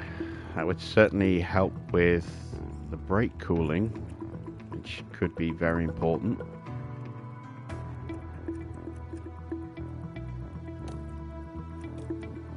Our chassis is not too bad. Side pods are really bad. They're really draggy.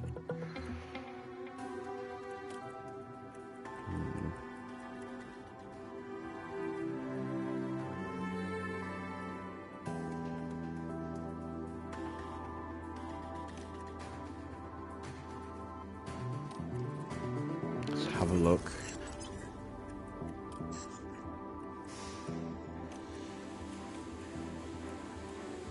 So a side pod would cost me $1 million. And I'm not going to get much out of that at all. So we're going to have to really work hard on that next season, I think. I'm not going to get much out of a suspension either. And a chassis. Again, not going to get much out of that either. Ugh. Whatever part we go for, we're going to get very little improvement.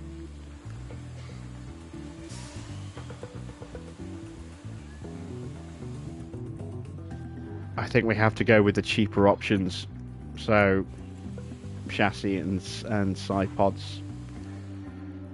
Let's go with the side pod. We know drag is going to get hit really hard. Everything else not so much. So let's just put everything into drag reduction and bring those down just a bit more. There we go.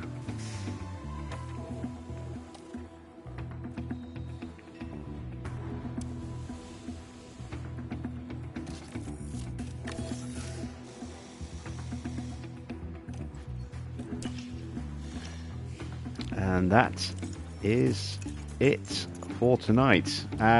Mixed bag. We had really good performance tonight. Just that pressure that Stroll put on Schumacher was just a bit too much for him, and he buckled and he put it in the wall and he wrecked our car. And also by making us buy a new ERS unit for him, he took $2.5 million out of our research budget for next season as well. The engine I can kind of cope with, the gearbox we can cope with, but the ERS unit, that was painful.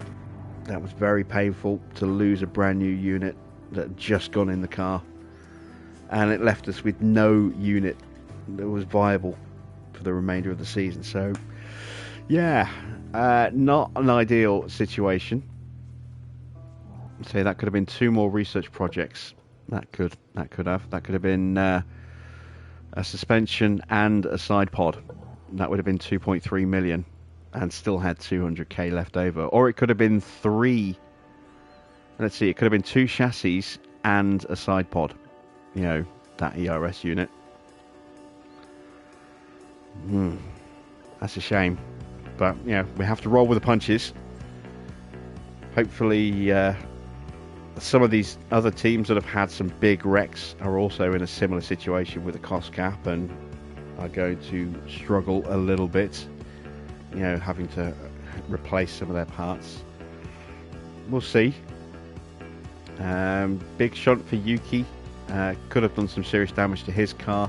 Zhou will certainly have taken some big damage being rear-ended like that, so he might not have any powertrain left after tonight. We'll see what happens. We will be back at the usual time tomorrow at 8 p.m. UK time for Qatar, and we will have a sprint race and a full race. Do we have a weather report? We do. It's going to be a little cloudy on the Sunday. That's good. That'll help keep the temperatures down a little bit, but it will be very hot on track again. It's all about managing your tyre temps at Losail. So, yeah, we'll see how we do. I don't know whether our car's going to be in great shape, but I'm hopeful we will have similar kind of performance as we did tonight. Maybe slightly less. Yeah, we'll see. So, anyway, that's it from me for tonight. Thanks for watching. If you've enjoyed tonight's race, please do drop a like on the stream. It does help make it visible to other people. And I'll be back with some more F1 Manager very soon.